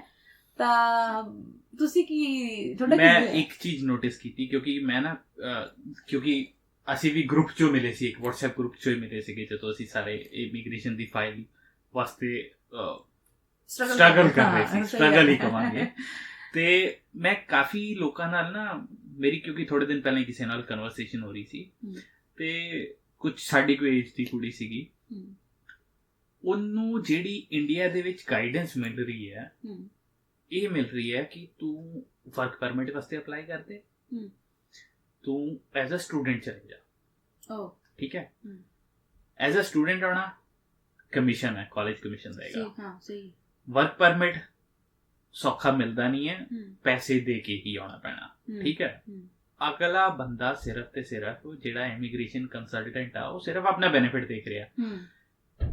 ਹੁਣ ਪ੍ਰੋਬਲਮ ਕੱਲੇ ਕੰਸਲਟੈਂਟ ਦੀ ਨਹੀਂ ਹੈ, ਤੁਸੀਂ ਬਾਹਰ ਜਾਣਾ ਤੇ ਰਿਸਪੌਂਸਿਬਿਲਿਟੀ ਤੁਹਾਡੀ ਵੀ ਹੈ ਕਿ ਤੁਸੀਂ ਆਪਣੀ ਸਟੱਡੀ ਕੀਤੀ, ਤੁਸੀਂ ਚੈੱਕ ਕੀਤਾ ਮੇਰੇ ਬਾਹਰ ਜਾਣ ਵਾਸਤੇ ਆਪਸ਼ਨਸ ਕੀ ਅਵੇਲੇਬਲ। ਔਰ ਉਸ ਕੁੜੀ ਨੇ ਮਾਸਟਰਸ ਕੀਤੀ ਹੋਈ ਹੈ। ਅੱਛਾ, ਇਸ ਤੋਂ ਬਾਅਦ ਹਲੇ ਉਹ ਆ ਕੇ ਪੜ੍ਹੇਗੀ?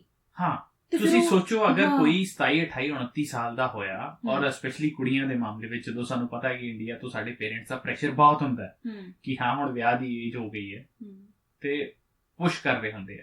ਉਹ ਇੱਕ ਟੌਪਿਕ ਹੈ, ਉਹ ਅਸੀਂ ਪਿਛਲੀ ਵਾਰ ਡਿਸਕਸ ਕਰ ਚੁੱਕੇ ਹਾਂ ਵੀ ਏਜ ਦਾ ਕੋਈ ਸਪੈਸੀਫਿਕ ਨੰਬਰ ਹੈ ਵੀ ਜਿਹੜਾ ਸਾਨੂੰ ਲੈ ਕੇ ਚੱਲਣਾ ਚਾਹੀਦਾ ਜਾਂ ਨਹੀਂ, ਪਰ ਜੋ ਸੁਸਾਇਟੀ ਦੇ ਵਿੱਚ ਹੈ ਸੋ ਹੈ। ਠੀਕ ਹੈ, ਹੁਣ ਉਸੇ ਗੱਲ ਦੇ ਨਾਲ ਕਿਤੇ ਨਾ ਕਿਤੇ ਉਹ ਪ੍ਰੈਸ਼ਰ ਹੈ। ਔਰ ਮੈਨੂੰ ਜੋ ਲੱਗਦਾ ਹੈ ਉਸ ਪਰਸਨ ਦੇ ਕੋਲ ਆਪਸ਼ਨ ਕੀ ਹੈ ਕਿ ਇਨਸਟੈਡ ਆਫ ਵਰਕ ਪਰਮਿਟ ਜਾਂ ਐਜ਼ ਅ ਸਟੱਡੀ ਜਾਂ ਵਿਜ਼ਟਰ ਲਵਾ ਕੇ ਫਿਰ ਵਰਕ ਚ ਕਨਵਰਟ ਕਰਕੇ, ਮਤਲਬ ਠੀਕ ਹੈ ਆਪਸ਼ਨਸ ਅਵੇਲੇਬਲ ਹੈ ਤੁਹਾਡੇ ਕੋਲ, ਬਟ ਕੀ ਤੁਸੀਂ ਆਪਣਾ ਦਿਮਾਗ ਲਾ ਕੇ ਆਪਣੀ ਸਟੱਡੀ ਕਰਕੇ ਇੱਕ ਸੋਚਿਆ ਸਮਝਿਆ ਡਿਸੀਜ਼ਨ ਲੈ ਰਹੇ ਹੋ? ਸਟੂਡੈਂਟ ਲਾਈਫ ਠੀਕ ਹੈ, ਸੁਣਨ ਨੂੰ ਹੋ ਸਕਦਾ ਕਿ ਅੱਛੀ ਹੋਵੇ, ਜਿਹੜਾ ਤੇ ਸਟੂਡੈਂਟ ਹੈ ਜਿਹੜਾ ਤੇ ਉਸ ਏਜ ਦੇ ਵਿੱਚ ਹੈ ਉਹਦੇ ਵਾਸਤੇ ਠੀਕ ਹੈ, ਪਰ ਕੋਈ ਸਾਡੇ ਵਰਗਾ ਬੰਦਾ ਹੋਏ ਤੇ ਅੱਜ ਤੁਹਾਨੂੰ ਕੋਈ ਕਹੇ ਕਿ ਹਾਂਜੀ ਤੁਸੀਂ ਜਾ ਕੇ 2 ਸਾਲ ਸਟੱਡੀ ਤੇ ਲਾਓ ਪਹਿਲਾਂ, ਔਰ ਸਟੱਡੀ ਫ੍ਰੀ ਤੇ ਹੋ ਨਹੀਂ ਰਹੀ। ਠੀਕ ਹੈ, ਕੁਝ 15-20 ਲੱਖ ਰੁਪਏ ਉਹਦੇ ਤੇ ਫਟੋਗੇ। ਫਿਰ ਉਸ ਤੋਂ ਬਾਅਦ ਗੱਲ ਆਏਗੀ ਵਰਕ ਪਰਮਿਟ ਦੀ, ਓਵਰਆਲ 5 ਸਾਲ ਦਾ ਪ੍ਰੋਸੈਸ। ਠੀਕ ਹੈ, ਫਿਰ ਮੀਨਵਾਈਲ ਕੀ ਸੋਚੋਗੇ ਵੀ ਤੁਸੀਂ ਕਹੋਗੇ ਵੀ ਹਾਂ ਵੀ ਪ੍ਰੋਫੈਸ਼ਨ ਮਿਲ ਜਾਏ, ਕੋਈ ਸਾਨੂੰ PR ਦਾ ਈਜ਼ੀ ਸੋਰਸ ਮਿਲ ਜਾਏ ਜਾਂ ਫਿਰ ਵਿਆਹ ਤੇ ਗੱਲ ਆ ਜਾਊਗੀ। ਪਰ ਮਤਲਬ ਫਿਰ ਤੁਹਾਨੂੰ ਕਹਿ ਲਓ ਨਾ ਵੀ ਜਲਦੀ ਚ ਡਿਸੀਜਨ ਲੈਣੇ ਪੈਣਗੇ ਤੇ ਉਹ ਵਾਈਜ਼ ਡਿਸੀਜਨ ਨਹੀਂ ਲੱਗਦੇ ਮੈਨੂੰ। ਹਾਂ, ਮੈਂ ਉਹੀ ਚੀਜ਼ ਮੈਂ ਪਹਿਲਾਂ ਵੀ ਆਪਾਂ ਸਟਾਰਟ ਜਿਹੜੀ ਇਸ ਗੱਲ ਤੋਂ ਕੀਤਾ ਸੀ ਵੀ ਜੇ ਸਟੂਡੈਂਟ ਦੀ ਏਜ ਹੈ ਲਾਈਕ 22 ਹਨਾ, ਤਾਂ ਉਹ ਇਸ ਏਜ ਦੇ ਵਿੱਚ ਜੇ ਸਟੂਡੈਂਟ ਵੀਜ਼ਾ ਤੇ ਆਉਂਦੇ ਨੇ ਤਾਂ ਠੀਕ ਹੈ, ਉਹਨਾਂ ਕੋਲ ਟਾਈਮ ਹੈ, ਉਹਨਾਂ ਕੋਲ ਟਾਈਮ ਹੈ PR ਦੀ ਵੇਟ ਕਰਨ ਦਾ ਤੇ ਅੱਗੇ ਜਾ ਕੇ ਆਪਦਾ ਲਾਈਫ ਪਾਰਟਨਰ ਚੂਜ਼ ਕਰਨ ਦਾ। ਤਾਂ ਉਹ they can adjust very well ਇਸ ਸਿਸਟਮ ਦੇ ਵਿੱਚ, ਹਨਾ, ਸਿਸਟਮ 'ਚ ਵੀ ਐਡਜਸਟ ਕਰ ਜਾਣਗੇ, ਉਹਦੀ ਲਾਈਫ ਵੀ ਸੈੱਟ ਕਰ ਜਾਣਗੇ, ਕਿਉਂਕਿ ਜਦੋਂ ਨੂੰ ਉਹਨਾਂ ਨੇ ਸੈੱਟ ਹੋਣਾ ਹੈ 30 ਸਾਲ ਦੀ ਉਮਰ 'ਚ, ਜਦੋਂ ਉਹਨਾਂ ਨੇ ਜਾ ਕੇ ਵਿਆਹ ਕਰਾਉਣਾ 28-30 ਸਾਲ 'ਚ, ਉਹ ਕੈਨੇਡਾ ਦੇ ਨਾਲ ਤਾਂ ਕਲਚਰ ਨੂੰ ਅਡਾਪਟ ਕਰ ਚੁੱਕੇ ਹੋਣਗੇ। ਤੇ ਦੂਸਰਾ ਉਹ ਮਤਲਬ ਇੱਥੇ ਕਾਫੀ ਹੱਦ ਤੱਕ ਲਾਈਫ ਨੂੰ ਦੇਖ ਚੁੱਕੇ ਹੋਣਗੇ, ਤਾਂ ਉਹਨਾਂ ਨੂੰ ਉਦੋਂ ਨੂੰ PR ਵੀ ਹੋ ਜਾਣਗੇ, ਸਭ ਕੁਝ ਹੋ ਜਾਊਗਾ, ਸਭ ਕੁਝ ਹੋ ਜਾਏਗਾ। ਤਾਂ ਜੇ ਕੋਈ ਬੰਦਾ ਜਿਹੜਾ ਕਿ ਆਲਰੇਡੀ 28-29 ਸਾਲਾਂ ਦਾ ਹੈ ਤੇ ਹੁਣ ਉਹ ਸੋਚ ਰਿਹਾ ਕਿ ਮੈਂ ਸਟੂਡੈਂਟ ਵੀਜ਼ਾ ਤੇ ਚੱਲ ਜਾਵਾਂ ਜੀ, ਫਿਰ ਉਹ ਜਾ ਕੇ ਪਰਮਿਟ ਲਊਗਾ ਆਪਣਾ ਵਰਕ ਪਰਮਿਟ, ਫਿਰ ਉਦੋਂ ਬਾਅਦ ਜਾ ਕੇ PR ਹੋਊਗਾ, ਲਾਈਕ ਉਹ 40 ਸਾਲ ਤਾਂ ਮੈਨੂੰ ਲੱਗਦਾ 40 ਦੇ ਨੇੜ ਪਹੁੰਚ ਜੂ। ਤਾਂ ਫਿਰ ਜੀ ਉਦੋਂ ਬਾਅਦ ਅੱਛਾ ਇਨ ਬਿਟਵੀਨ ਜੇ ਵਿਆਹ ਦਾ ਕੋਈ ਸੀਨ ਹੋ ਜਾਂਦਾ ਹੈ ਤਾਂ ਫਿਰ ਉੱਥੇ ਆ ਕੇ ਫਿਰ ਦੇਖਣਾ ਪਊ ਕਿ ਕਿਹੋ ਜਿਹਾ ਪਾਰਟਨਰ ਮਿਲ ਰਿਹਾ, ਕਿ ਉਹਨੂੰ ਵੀ ਇੰਡੀਆ ਤੋਂ ਲਿਆਉਣਾ ਪੈ ਰਿਹਾ ਹੈ। ਜੇ ਤਾਂ ਇੱਥੋਂ ਦਾ ਕੋਈ ਸਿਟੀਜ਼ਨ ਮਿਲ ਜਾਂਦਾ ਜਾਂ PR ਮਿਲ ਜਾਂਦਾ ਤਾਂ ਠੀਕ ਹੈ, ਲੱਭਣਾ ਮਤਲਬ ਲੱਭ ਜਾਂਦਾ ਤਾਂ ਠੀਕ ਹੈ, ਬਟ ਜੇ ਨਹੀਂ ਲੱਭਦਾ ਤਾਂ ਫਿਰ ਉਸ ਬੰਦੇ ਨੂੰ ਇੱਥੇ ਇਮੀਗ੍ਰੇਟ ਕਰਾਉਣ ਦੀ ਵੀ ਇੱਕ ਟੈਨਸ਼ਨ ਹੁੰਦੀ ਹੈ, ਬਿਲਕੁਲ ਨਾਲ ਹੁੰਦੀ ਹੈ।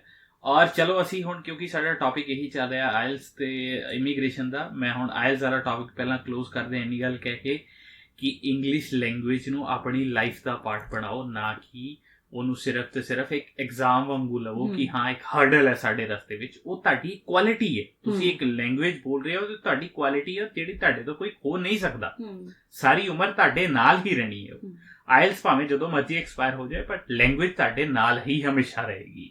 ਇਸ ਕਰਕੇ ਆਪਣੇ ਨਵੇਂ ਸਾਲ ਦੇ ਰੈਜ਼ੋਲੂਸ਼ਨ ਦੇ ਵਿੱਚ ਇੰਗਲਿਸ਼ ਨੂੰ ਵੀ ਇੱਕ ਪਾਰਟ ਬਣਾਓ ਆਪਣੀ ਲਾਈਫ ਦਾ ਕਿ ਹਾਂ ਇਹਨੂੰ ਮੈਂ ਰੈਗੂਲਰਲੀ ਮੂਵੀਜ਼ ਦੇਖੋ ਯਾਰ, ਇੰਗਲਿਸ਼ ਮੂਵੀਜ਼ ਆਉਂਦੀਆਂ, ਸਾਡਾ ਕ੍ਰੇਜ਼ ਸਿਰਫ ਪੰਜਾਬੀ ਹੈ ਬਾਲੀਵੁੱਡ ਮੂਵੀਜ਼ ਤੇ ਕਿਉਂ ਖਤਮ ਹੋ ਜਾਂਦਾ ਹੈ, ਹਾਲੀਵੁੱਡ ਮੂਵੀਜ਼ ਹੈ, ਸ਼ੋਜ਼ ਦੇਖੋ, ਮਿਊਜ਼ਿਕ ਸੁਣੋ, ਆਪਣੇ ਆਪ ਨੂੰ ਅਪਗ੍ਰੇਡ ਕਰੋ। ਜੇ ਨਵੇਂ ਕਲਚਰ ਵਿੱਚ ਆਉਣਾ ਚਾਹੁੰਦੇ ਹੋ ਤੇ ਨਵੇਂ ਕਲਚਰ ਨੂੰ ਅਡਾਪਟ ਵੀ ਕਰਨਾ ਸ਼ੁਰੂ ਕਰੋ। ਇੱਥੇ ਮੈਂ ਇੱਕ ਗੱਲ ਹੋਰ ਐਡ ਕਰਦੇ ਹਾਂ, ਤੁਹਾਡਾ ਕੋਈ ਟੈਕਸ ਨਹੀਂ ਲੱਗਣਾ, ਤੁਹਾਡਾ ਕੋਈ ਪੈਸਾ ਨਹੀਂ ਲੱਗਣਾ ਜੇ ਤੁਸੀਂ ਆਪਦੀ ਲੈਂਗੁਏਜ ਨੂੰ ਇੰਪਰੂਵ ਕਰਨਾ ਚਾਹੁੰਦੇ ਹੋ। ਤੁਸੀਂ UKFM ਦੇਖੋ, ਮੋਬਾਈਲ ਸਾਰਿਆਂ ਕੋਲੇ ਹੈ, UKFM ਡਾਊਨਲੋਡ ਕਰ ਲਓ, ਘੱਟੋ ਘੱਟ ਉੱਥੇ 20 ਜਾਂ 25 ਚੈਨਲਸ ਪਏ ਨੇ, 12 ਨਹੀਂ ਘੰਟਾ ਹੀ ਸੁਣ ਲਓ। ਡਿਵੋਟ ਦੇਖੋ ਟਾਈਮ ਦੇਣਾ ਪੈਣਾ ਹੈ ਤਾਂ FM ਸੁਣ ਲਓ। ਇੰਗਲਿਸ਼ ਸੌਂਗਸ YouTube ਤੇ ਬਹੁਤ ਪਏ ਨੇ, ਇੰਗਲਿਸ਼ ਮੂਵੀਜ਼ ਪਈਆਂ ਨੇ, ਵਿਦ ਸਬਟਾਈਟਲਸ ਵੀ ਪਈਆਂ ਨੇ। ਥੱਲੇ ਟਾਈਟਲਸ ਪੜੋ, ਤੁਸੀਂ ਇੱਕ ਵਾਰ ਨਹੀਂ ਸਮਝ ਆਉਣਗੇ, 2 ਵਾਰੀ ਨਹੀਂ ਆਉਣਗੇ, ਕਦੇ ਤਾਂ ਆਉਣਗੇ। ਇਹ ਨਾ ਸੋਚੋ ਕਿ ਸਮਝ ਨਹੀਂ ਆ ਰਿਹਾ, ਬੋਰਿੰਗ ਹੈ, ਨਹੀਂ, ਬੋਰਿੰਗ ਲੈ ਕੇ ਨਾ ਚੱਲੋ ਚੀਜ਼ ਨੂੰ, ਸਿੱਖਣ ਦੇ ਪਰਪਸ, ਕਿ ਮੈਂ ਸਿੱਖਣਾ ਹੀ ਸਿੱਖਣਾ ਹੈ। ਮੈਨੂੰ ਯਾਦ ਹੈ ਜਦੋਂ ਮੈਂ ਗ੍ਰੈਜੂਏਸ਼ਨ ਕਰਦੀ ਸੀ, ਮੈਂ ਪੰਜਾਬੀ ਮੀਡੀਅਮ ਚ, ਜਿੱਦਾਂ ਸਰਕਾਰੀ ਸਕੂਲਾਂ ਚ ਪੜ੍ਹੇ ਹੋਏ ਆ, ਪੰਜਾਬ ਸਕੂਲ ਐਜੂਕੇਸ਼ਨ ਬੋਰਡ ਤੋਂ। ਤਾਂ ਮੇਰਾ ਇੱਕ ਫਰੈਂਡ ਹੁੰਦਾ ਸੀਗਾ ਗੁੰਤਾਸ਼ ਬਾਜਵਾ, ਜੋ ਕੀਤਾ ਸੁਣ ਰਿਹਾ ਹੋਵੇ ਤਾਂ ਹੀ ਸ਼ੁੱਡ ਬੀ ਹੈਪੀ ਕਿ ਮੈਂ ਉਹਦਾ ਨਾਮ ਲਿਆ। ਤਾਂ ਉਹਦੀ ਕੋਈ ਕਜ਼ਨ ਆਈ ਸੀ ਆਸਟ੍ਰੇਲੀਆ ਤੋਂ, ਤਾਂ ਮੈਨੂੰ ਕਹਿੰਦਾ ਸੀ ਤੂੰ ਬਹੁਤ ਹੁਸ਼ਿਆਰ ਬਣੀ ਫਿਰਦੀ ਆ, ਲਾਈਕ ਤੇਰੇ 70% ਆਉਂਦੇ ਨੇ, ਤੇ ਲੈ ਗੱਲ ਕਰ ਇਹਦੇ ਨਾਲ। ਫੋਨ ਤੇ ਮੇਰੀ ਗੱਲ ਕਰਾਈ, ਉਹ ਘਰੇ ਸੀਗੀ। ਤੇ ਜਦੋਂ ਉਹਨੇ ਮੈਨੂੰ ਕਿਹਾ, ਮੈਂ ਕਿਹਾ ਹੈਲੋ, ਉਹ ਮੂਹਰੋਂ ਕਿਹਾ ਉਹਨੇ ਕੁੜੀ ਨੇ, hello how are you, like ਹੁਣ ਬ੍ਰਿਟਿਸ਼ ਸੌਰੀ ਮਤਲਬ ਇੰਗਲਿਸ਼ ਕਲਚਰ ਦੀ ਕੁੜੀ ਸੀ ਉਹ, ਹਨਾ, ਪੂਰੀ ਮਤਲਬ ਵਧੀਆ ਸਟਾਈਲ ਚ ਉਹਨੇ ਹਾਊ ਆਰ ਯੂ ਕਿਹਾ। ਤੇ ਮੈਂ ਬੌਂਦਲ ਗਈ, ਮੈਂ ਕਿਹਾ ਹੈ ਇਹ ਕੀ ਕਹਿਤਾ। ਮੈਂ ਕਿਹਾ ਦੇਖੋ ਜੀ ਅਸੀਂ ਤਾਂ ਪੰਜਾਬੀ ਆ, ਪੰਜਾਬੀ ਚ ਗੱਲ ਕਰ ਲਓ। ਲਾਈਕ ਮੈਨੂੰ ਹੈਰਾਨੀ ਹੁੰਦੀ ਆ ਹੁਣ ਕਿ ਉਹਦੇ ਨਾ ਕੁੜੀ ਦੀ ਆਵਾਜ਼ ਮੇਰੀ ਹਲੇ ਵੀ ਕੰਨਾਂ ਦੇ ਵਿੱਚ ਗੂੰਜਦੀ ਹੈ ਵੀ ਉਹਨੇ ਹਾਊ ਆਰ ਯੂ ਕਿਹਾ ਸੀ।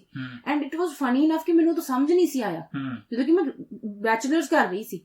ਤਾਂ ਮੈਨੂੰ, ਕਿਉਂਕਿ ਮੈਂ ਲੈਂਗੁਏਜ ਦੇ ਹਿਸਾਬ ਨਾਲ ਪੜ੍ਹ ਹੀ ਨਹੀਂ ਸੀ ਰਹੀ, ਤਾਂ ਉਸ ਤੋਂ ਬਾਅਦ ਜਦੋਂ ਲੈਂਗੁਏਜ ਨੂੰ ਪੜ੍ਹਿਆ ਤੇ ਅੱਗੇ ਜਾ ਕੇ ਪੜ੍ਹਾਇਆ ਐਜ਼ ਅ ਟੀਚਰ, ਫਿਰ ਪਤਾ ਲੱਗਿਆ ਵੀ ਹਾਂਜੀ ਇਹ ਏਦਾਂ ਕਮਿਊਨੀਕੇਸ਼ਨ ਦੇ ਸੋਰਸ ਨੂੰ ਆਪਾਂ ਇਸਨੂੰ ਐਜ਼ ਅ ਸੋਰਸ ਯੂਜ਼ ਕਰਨਾ। ਤਾਂ ਹੁਣ ਜੋ ਮੈਨੂੰ ਯਾਦ ਹੁੰਦੀ ਹੈ ਨਾ ਕੁੜੀ ਹਾਊ ਆਰ ਯੂ ਕਿਹਾ ਸੀ ਉਹਨੇ, ਮੈਂ ਬਹੁਤ ਹਾਸਾ ਆਉਂਦਾ ਮੈਨੂੰ ਆਪਦੇ ਆਪ ਤੇ ਵੀ ਜੇ ਕਾਸ਼ ਹੀ ਸਕੂਲਾਂ ਤੋਂ ਇਹੀ ਆਪਾਂ ਪੜ੍ਹਨ ਵੇਲੇ ਤੋਂ ਹੀ ਇਹਨੂੰ ਸਹੀ ਤਰੀਕੇ ਨਾਲ ਪੰਜਾਬੀ ਲੈਂਗੁਏਜ ਵਾਂਗੂ ਹੀ ਪੜ੍ਹਿਆ ਹੁੰਦਾ ਤਾਂ ਮੈਨੂੰ ਲੱਗਦਾ ਵੀ ਉਹ ਫਨੀ ਸਿਚੁਏਸ਼ਨ ਨਾ ਬਣਦੀ। ਸੋ ਬਹੁਤ ਤਰੀਕੇ ਨੇ ਜੇ ਪੰਜਾਬੀ ਸੌਂਗ ਸੁਣਦੇ ਆ। ਦੇਖੋ ਕਲਚਰ ਆ, ਆਪਣੇ ਆਲੇ ਦੁਆਲੇ ਦਾ ਇਨਵਾਇਰਮੈਂਟ ਆ ਜਿਹਦੇ ਚ ਆਪਾਂ ਆਪਦੇ ਆਪ ਨੂੰ ਡੈਵਲਪ ਕਰ ਸਕਦੇ ਹਾਂ। ਤਾਂ ਇੰਗਲਿਸ਼ ਕਲਚਰ ਬਣਾਓ ਆਪਦੇ ਅੰਦਰ, ਆਪਦੇ ਆਲੇ ਦੁਆਲੇ, ਆਪਦੇ ਅੰਦਰ ਸਿਚੁਏਸ਼ਨਸ ਨੂੰ ਲੈ ਕੇ ਆਓ। ਇੰਗਲਿਸ਼ ਵੱਧ ਤੋਂ ਵੱਧ ਯੂਜ਼ ਕਰੋ। ਚੈਨਲਸ ਹੈਗੇ ਨੇ ਬਹੁਤ ਸਾਰੇ ਇੰਗਲਿਸ਼, ਈਵਨ DD1 ਤੇ ਵੀ ਇੰਗਲਿਸ਼ ਚ ਨਿਊਜ਼ ਆਉਂਦੀਆਂ ਯਾਰ, ਹੋਰ ਛੱਡੋ। ਤੇ ਮੈਂ ਵਰਿੰਦਰ ਇੱਕ ਚੀਜ਼ ਹੋਰ ਨੋਟਿਸ ਕੀਤੀ ਹੈ, ਸਾਡੇ ਲੋਕਾਂ ਦੀ ਪ੍ਰੋਬਲਮ ਪਤਾ ਕੀ ਹੈ, ਸਾਨੂੰ ਹੈਜ਼ਿਟੇਸ਼ਨ, ਸਾਨੂੰ ਲੈਂਗੁਏਜ ਵੀ ਕਿਤੇ ਨਾ ਕਿਤੇ ਆਉਂਦੀ ਹੈ। ਮੈਂ ਇਹ ਚੀਜ਼ ਨੋਟਿਸ ਕੀਤੀ ਹੈ। ਮੈਂ ਆਪਣੀ ਹੀ ਗੱਲ ਕਰਾਂ ਤੇ ਅਸੀਂ ਤੁਹਾਡੇ ਤੋਂ ਕੋਈ ਲੁਕੋ ਨਹੀਂ ਰੱਖ ਰਹੇ, ਤੁਸੀਂ ਸਾਰੇ ਸੁਣ ਰਹੇ ਹੋ। ਤੇ ਮੈਂ ਆਹ ਵਾਲੀ ਚੀਜ਼ ਕਨਫੈਸ ਕਰਾਂਗਾ ਕਿ ਲੈਂਗੁਏਜ ਸਾਨੂੰ ਆਉਂਦੀ ਵੀ ਹੈ, ਅਸੀਂ ਕਿਤੇ ਦੇਖੀ ਪੜ੍ਹੀ ਹੈ, ਸਾਡੀ ਸਕੂਲਿੰਗ ਹੋ ਸਕਦਾ ਹੋਈ ਹੋਵੇ, ਚਲੋ ਮੇਰੀ ਤੇ ਸਕੂਲਿੰਗ ਪੰਜਾਬੀ ਮੀਡੀਅਮ ਸੀਗੀ, ਪਰ ਸਾਨੂੰ ਲੈਂਗੁਏਜ ਆਉਂਦੀ ਵੀ ਹੁੰਦੀ ਹੈ, ਅਸੀਂ ਸਿਰਫ ਚੱਖਦੇ ਹਾਂ। ਇਹਦਾ ਸਬੂਤ ਇਹ ਹੈ ਕਿ ਮੈਂ ਕਾਫੀ ਟਾਈਮ ਤੋਂ ਬਾਅਦ ਦੇ ਕਲਾਇੰਟਸ ਨਾਲ ਕੰਮ ਤੇ ਕਰਦਾ ਸੀਗਾ, ਪਰ ਮੈਂ ਕਦੇ ਹਿੰਮਤ ਨਹੀਂ ਹੋਈ ਸੀ ਕਿ ਫੋਨ ਤੇ ਗੱਲ ਕਰ ਸਕਾਂ। ਇੱਥੇ ਆ ਕੇ ਕੈਨੇਡਾ ਚ ਆ ਕੇ ਉਹ ਵਾਲੀ ਇੱਕ ਚੀਜ਼ ਮੇਰੇ ਵਿੱਚ ਚੇਂਜ ਹੋ ਗਈ, ਕਿਉਂਕਿ ਹੁਣ ਰੈਗੂਲਰਲੀ ਕਮਿਊਨੀਕੇਟ ਕਰਦਾ। ਮੈਂ ਸਿਰਫ ਕਮਿਊਨੀਕੇਟ ਕਰਦਾ, ਮੇਰੀ ਲੈਂਗੁਏਜ ਇਹ ਕਹਾਂ ਮੇਰੀ ਵੋਕੈਬਲਰੀ ਵੱਧ ਗਈ ਹੈ, ਜਾਂ ਮੈਂ ਕੋਈ ਨਵੀਆਂ ਚੀਜ਼ਾਂ ਲਰਨ ਕੀਤੀਆਂ, ਜਾਂ ਮੈਂ ਇੱਥੇ ਆ ਕੇ ਬੁੱਕਸ ਰੀਡ ਕਰਨੀਆਂ ਸ਼ੁਰੂ ਕਰ ਦਿੱਤੀਆਂ। ਮੈਂ ਕੁਝ ਵੀ ਨਹੀਂ ਕੀਤਾ ਜੋ ਮੈਂ ਇੰਡੀਆ 'ਚ ਕਰਦਾ ਸੀ, ਮੈਂ ਉਹੀ ਇੱਥੇ ਕਰ ਰਿਹਾ।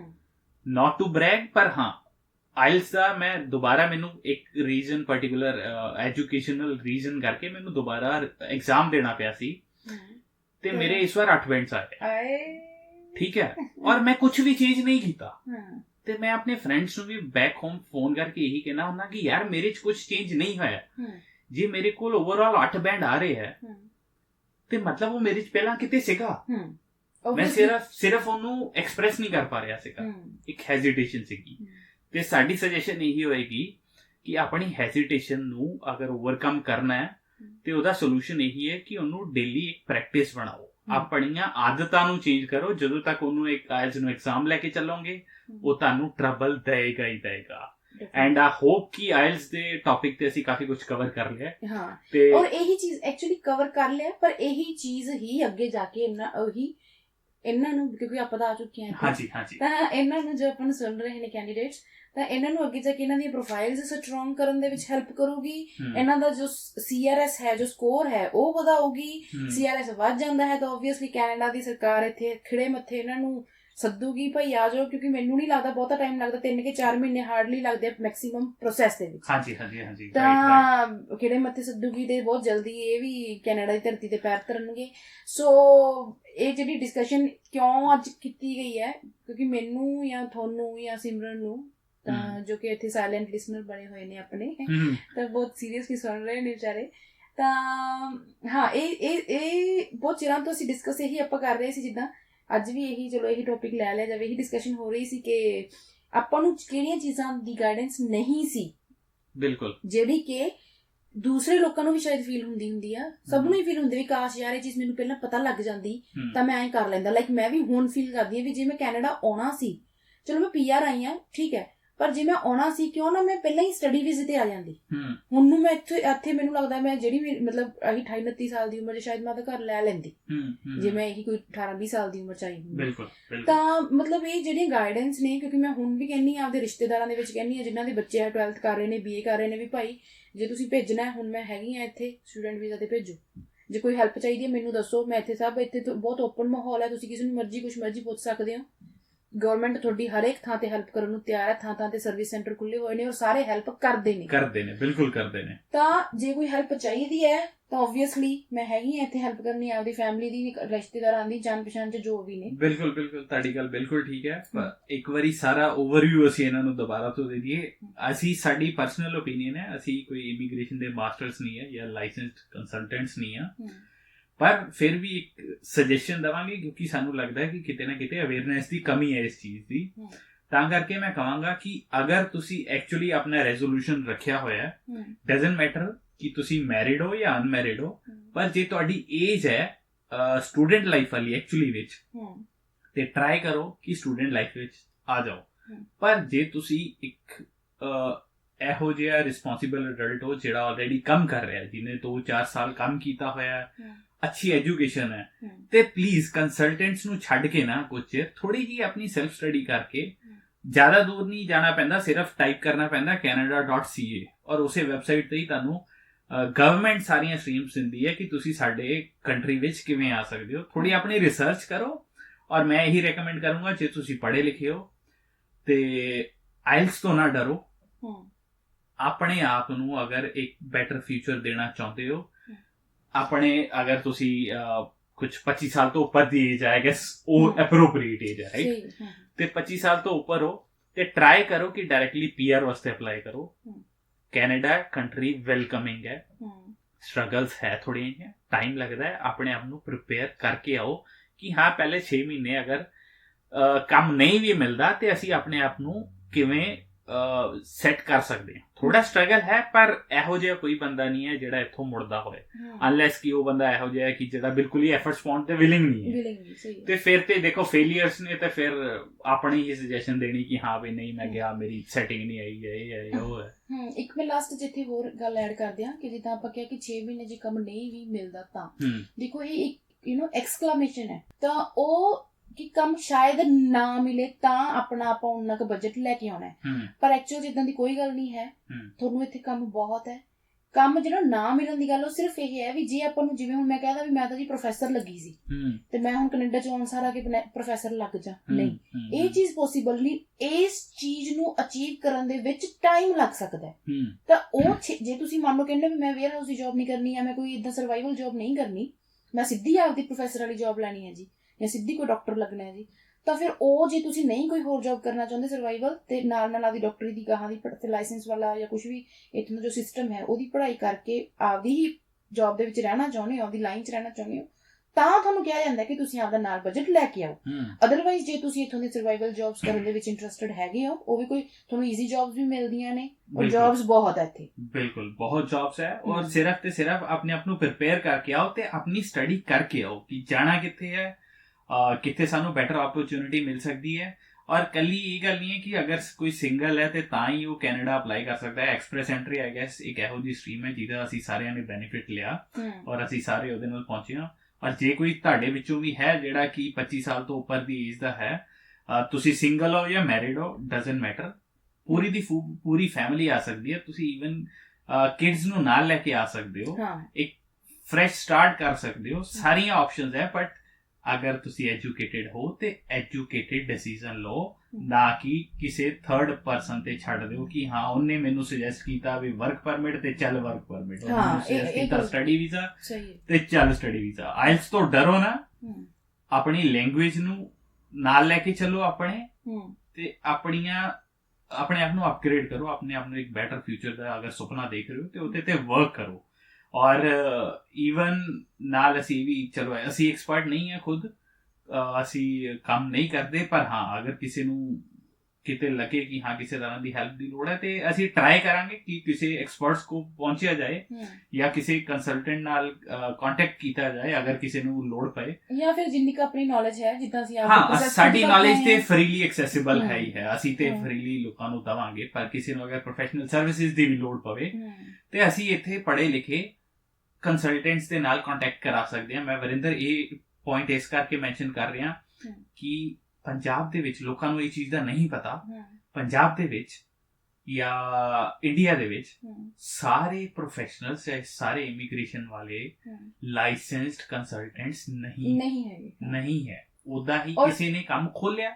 ਔਰ ਇੱਕ ਗੱਲ ਮੈਂ ਹੋਰ ਦੱਸ ਦਿਆਂ, ਮੈਂ ਬਹੁਤ ਸਾਰੇ ਕੰਸਲਟ, ਮੈਨੂੰ ਹਾਸਾ ਆਉਂਦਾ ਇਸ ਗੱਲ ਤੇ ਬਾਈ ਗੌਰ, ਬਹੁਤ ਸਾਰੇ ਕੰਸਲਟੈਂਟਸ ਦੀ ਮੈਂ ਐਡਸ ਤੇ ਪੜ੍ਹਿਆ ਕਿ ਪੰਜਾਬ ਸਰਕਾਰ ਵੱਲੋਂ ਪ੍ਰਮਾਣਿਤ ਵੀਜ਼ਾ ਤੁਹਾਨੂੰ ਕੈਨੇਡਾ ਨੇ ਦੇਣਾ ਹੈ, ਵੀਜ਼ਾ ਤੁਹਾਨੂੰ ਕੈਨੇਡੀਅਨ ਗਵਰਨਮੈਂਟ ਨੇ ਦੇਣਾ, ਤੇ ਪੰਜਾਬ ਸਰਕਾਰ ਦੀ ਪ੍ਰਮਾਣਿਕਤਾ ਤਾਂ ਕੀ ਕਰ ਲੂਗੀ, ਉਹਨਾਂ ਦਾ ਕੀ ਕੰਮ ਹੋਇਆ। ਠੀਕ ਹੈ। ਔਰ ਇੱਥੇ ਕੈਨੇਡਾ ਦੇ ਸਾਰੇ ਕੰਸਲਟੈਂਟਸ ਲਾਇਸੈਂਸਡ ਹੁੰਦੇ ਆ, ਲਾਇਸੈਂਸ ਤੋਂ ਬਿਨਾਂ ਇੱਥੇ ਕੋਈ ਕੰਮ ਹੀ ਨਹੀਂ ਕਰ ਸਕਦਾ। ਇੱਥੇ ਤਾਂ ਕਹਿੰਦੇ ਨਾਈ ਨੇ ਵੀ ਕੰਮ ਕਰਨਾ ਹੋਏ ਤੇ ਉਹਨੂੰ ਲਾਇਸੈਂਸ ਚਾਹੀਦਾ ਹੁੰਦਾ। ਠੀਕ ਹੈ, ਹਰ ਚੀਜ਼ ਦਾ ਲਾਇਸੈਂਸ ਹੈ, ਹਰ ਕੰਮ ਸਿਸਟੇਮੈਟਿਕਲੀ ਹੁੰਦਾ। ਤੇ ਅਸੀਂ ਇਸੇ ਕਰਕੇ ਚਾਹੁੰਦੇ ਜਿਹੜਾ ਕੋਈ ਆ ਰਿਹਾ ਉੱਥੇ ਆਪਣੇ ਆਪ ਨੂੰ ਮੈਂਟਲੀ ਪ੍ਰਿਪੇਅਰ ਕਰਕੇ ਆਏ ਕਿ ਮੈਂ ਇੱਕ ਸਿਸਟਮ ਫੋਲੋ ਕਰਨਾ ਹੈ, ਇੱਥੇ ਵੀ ਫੋਲੋ ਕਰਨਾ ਹੈ। ਤੇ ਤੁਸੀਂ ਬੈਟਰ ਆਪਣੀ ਲੈਂਗੁਏਜ ਤੋਂ ਸਟਾਰਟ ਕਰੋ ਜਿਹਦੇ ਤੋਂ ਹਰ ਕੋਈ ਭੱਜਦਾ ਰਹਿੰਦਾ ਹੈ, ਤੇ ਆਪਣੀ ਇਮੀਗ੍ਰੇਸ਼ਨ ਦੀ ਜਿਹੜੀ ਲਾਈਨ ਵੀ ਚੂਜ਼ ਕਰੋ ਤੁਸੀਂ, ਤੇ ਵਾਈਜ਼ਲੀ ਸਿਸਟੇਮੈਟਿਕਲੀ ਉਸੇ ਤਰੀਕੇ ਨਾਲ ਇੱਥੇ ਆਓ। ਤੇ ਅਸੀਂ ਜੋ ਹੈਲਪ ਕਰ ਸਕਾਂਗੇ ਅਸੀਂ ਤੁਹਾਨੂੰ ਬਿਲਕੁਲ ਕਰਾਂਗੇ। ਜੇ ਤੁਹਾਡੇ ਕੋਈ ਕੁਐਸਚਨਸ ਵੀ ਹੋਏ ਜਿਹੜੇ ਸਾਡੇ ਕੋਈ ਆਨਸਰ ਕਰਨ ਵਾਲੇ ਹੋਏ ਤੇ ਅਸੀਂ ਕਮੈਂਟਸ ਦੇ ਵਿੱਚ ਹੀ ਤੁਹਾਨੂੰ ਰਿਪਲਾਈ ਕਰਾਂਗੇ। ਔਰ ਵਿਦ ਟਾਈਮ ਜਿਵੇਂ ਸਾਡੇ ਨਾਲ ਲੋਕੀ ਜੁੜਦੇ ਜਾਣਗੇ ਤੇ ਸਾਡੇ ਨਾਲ ਐਕਸਪਰਟਸ ਜੁੜਦੇ ਜਾਣਗੇ, ਤੇ ਜੋ ਸਾਡੇ ਕੋਲੋਂ ਬਣਦਾ ਹੋਇਆ ਤੇ ਅਸੀਂ ਉਹਦੇ ਵਿੱਚ ਤੁਹਾਡੀ ਹੈਲਪ ਕਰਾਂਗੇ। ਸੋ ਕਰੀਏ ਫਿਰ। ਆਈ ਥਿੰਕ ਕਾਫੀ ਲੰਬਾ ਅੱਜ ਅਸੀਂ ਖਿੱਚ ਗਏ ਹਾਂ, ਪਰ ਹੋਪਫੁਲੀ ਨਵੇਂ ਸਾਲ ਦੇ ਨਾਲ ਸਭ ਲੋਕਾਂ ਦੇ ਨਾਲ ਕੁਝ ਨਵੀਆਂ ਭਾਵਨਾਵਾਂ ਜਿਹੜੀਆਂ ਜੁੜੀਆਂ ਜਾਂ ਨਵੇਂ ਜਿਹੜੇ ਰੈਜ਼ੋਲੂਸ਼ਨ ਹੈ, ਕੁਝ ਨਾ ਕੁਝ ਲੋਕਾਂ ਨੂੰ ਤੇ ਅਸੀਂ ਹੋਪਫੁਲੀ ਹੈਲਪ ਅੱਜ ਕੀਤਾ ਹੀ ਹੋਏਗਾ। ਤੇ ਮੈਂ ਬਹੁਤ ਪੋਜ਼ਿਟਿਵ ਹਾਂ ਕਿ ਆਓ ਜੀ ਆਇਆਂ ਨੂੰ, ਤੇ as a matter of fact ਜੀ ਆਇਆਂ ਨੂੰ ਇੱਕ ਅਸੀਂ ਸਰਵਿਸ ਵੀ ਇੱਥੇ ਪ੍ਰੋਵਾਈਡ ਕਰਦੇ ਹਾਂ ਆਲਰੇਡੀ, ਕਿ ਜਿਨ੍ਹਾਂ ਲੋਕਾਂ ਨੂੰ ਬਿਲਕੁਲ ਨਹੀਂ ਆਈਡੀਆ ਇੱਥੇ ਲੈਂਡ ਕਰਕੇ ਵੀ ਅਸੀਂ ਜਾਣਾ ਕਿੱਥੇ ਹੈ, ਮਿਲਣਾ ਕਿਹਨੂੰ ਹੈ ਜਾਂ ਕੰਮ ਕਿਵੇਂ ਹੋਣੇ ਹੈ, ਕੁਝ ਇਹੋ ਜਿਹੀਆਂ ਸਰਵਿਸਿਜ਼ ਵੀ ਅਸੀਂ ਪ੍ਰੋਵਾਈਡ ਕਰਦੇ ਹਾਂ। ਮੈਂ ਡਿਟੇਲ ਦੇ ਵਿੱਚ ਨਹੀਂ ਜਾਵਾਂਗਾ, ਪਰ ਕਿਸੇ ਨੂੰ ਲੋੜ ਹੋਈ ਤੇ ਮੈਨੂੰ ਕਮੈਂਟ ਕਰਕੇ ਪੁੱਛ ਸਕਦਾ ਹੈ। ਤੇ ਓਵਰਆਲ ਸਾਡਾ ਅੱਜ ਦਾ ਮੋਟਿਵ ਇਹੀ ਸੀ ਕਿ ਤੁਹਾਨੂੰ ਅਸੀਂ ਕੁਝ ਗੁੱਡ ਇਨਫੋਰਮੇਸ਼ਨ ਦੇ ਸਕੀਏ। ਤੇ ਇੱਥੇ ਲੋਕੀ ਬਹੁਤ ਅੱਛੇ ਹੈ ਔਰ ਪੰਜਾਬੀ ਕਮਿਊਨਿਟੀ ਵੀ ਹੈ, ਤੁਹਾਨੂੰ ਆ ਕੇ ਘਰ ਵਰਗਾ ਮਾਹੌਲ ਹੀ ਮਿਲੇਗਾ। ਪਰ ਹਾਂ, ਇੱਕ ਹਰ ਕੋਈ ਇੱਥੇ ਇੱਕ ਸਿਸਟਮ ਫੋਲੋ ਕਰਦਾ ਹੈ ਔਰ ਉਹੀ ਚੀਜ਼ ਤੁਸੀਂ ਫੋਲੋ ਕਰਨੀ ਹੈ, ਤੇ ਅਸੀਂ ਉਹੀ ਐਕਸਪੈਕਟ ਕਰਾਂਗੇ। ਤੇ ਸਾਡੇ ਵੱਲੋਂ ਤੁਹਾਨੂੰ ਸਾਰਿਆਂ ਨੂੰ ਅਗੇਨ ਨਵੇਂ ਸਾਲ ਦੀਆਂ ਬਹੁਤ ਬਹੁਤ ਮੁਬਾਰਕਾਂ। ਤੇ ਵਰਿੰਦਰ ਤੁਸੀਂ ਕਲੋਜ਼ਿੰਗ ਕਰਨਾ ਚਾਹੋਗੇ? ਕਲੋਜ਼ਿੰਗ ਤਾਂ ਮੈਂ ਬਸ ਇਹੀ ਕਹੂੰਗੀ ਕਿ yes, you are welcomed here. ਤੁਹਾਡਾ ਸਵਾਗਤ ਕਰਦੇ ਹਾਂ ਅਸੀਂ ਕੈਨੇਡਾ ਦੇ ਵਿੱਚ। ਜਲਦੀ ਆਓ, ਇੱਥੇ ਮਿਲੋ ਸਾਨੂੰ। ਤੇ ਕਹਿੰਦੇ ਹੁੰਦੇ ਨੇ ਕਿ ਚੱਲ ਜਿੰਦੋ ਆ ਚੱਲ ਉੱਥੇ ਚੱਲੀਏ ਜਿੱਥੇ ਪਵੇ ਰੂਹਾਨੀ ਬਾਤ, ਨਾ ਕੋਈ ਸਾਡੀ ਜਾਤ ਨੂੰ ਪੁੱਛੇ ਨਾ ਪੁੱਛੇ ਔਕਾਤ। ਤਾਂ ਇੱਕ ਬੈਟਰ ਪਲੇਸ ਆਪਾਂ ਹਮੇਸ਼ਾ ਚਾਹੁੰਦੇ ਹਾਂ ਕਿ ਜਿੱਥੇ ਆਪਣੀਆਂ ਨੈਗੇਟਿਵਿਟੀਜ਼ ਨੂੰ ਨਾ ਜੱਜ ਕੀਤਾ ਜਾਵੇ, ਸਾਰੇ ਇਕੁਐਲਿਟੀ ਦੇ ਵਿੱਚ ਆਪਾਂ ਰਹੀਏ, ਵਧੀਆ ਤਰੀਕੇ ਨਾਲ ਮਿਲ ਕੇ ਰਹੀਏ। ਤਾਂ ਆਈ ਥਿੰਕ ਕੈਨੇਡਾ ਇੱਕ ਬਹੁਤ ਵਧੀਆ ਧਰਤੀ ਹੈ, ਤੁਹਾਨੂੰ ਸਾਰਿਆਂ ਨੂੰ ਬਰਾਬਰ ਟਰੀਟ ਕਰਦੀ ਹੈ, ਤਾਂ ਤੁਹਾਨੂੰ ਬਹੁਤ ਸਾਰੀਆਂ ਆਪਸ਼ਨਸ ਦਿੰਦੀ ਹੈ। ਸੋ ਆਪਦੀ ਮਿਹਨਤ ਨਾਲ, ਆਪਦੀ ਲਗਨ ਨਾਲ, ਸਹੀ ਆਪਦੀ ਨੌਲੇਜ ਦੇ ਨਾਲ ਤੁਸੀਂ ਇੱਥੇ ਆਉਣੇ ਹੋ ਤਾਂ ਯੂ ਆਰ ਆਲਵੇਜ਼ ਵੈਲਕਮਡ। ਤਾਂ ਅਸੀਂ ਵੀ ਤੁਹਾਡਾ ਵੈਲਕਮ ਕਰਾਂਗੇ, ਓਬਵੀਅਸਲੀ ਮਿਲਾਂਗੇ ਤੁਹਾਨੂੰ। That's all for today I think. Happy New Year and bye bye.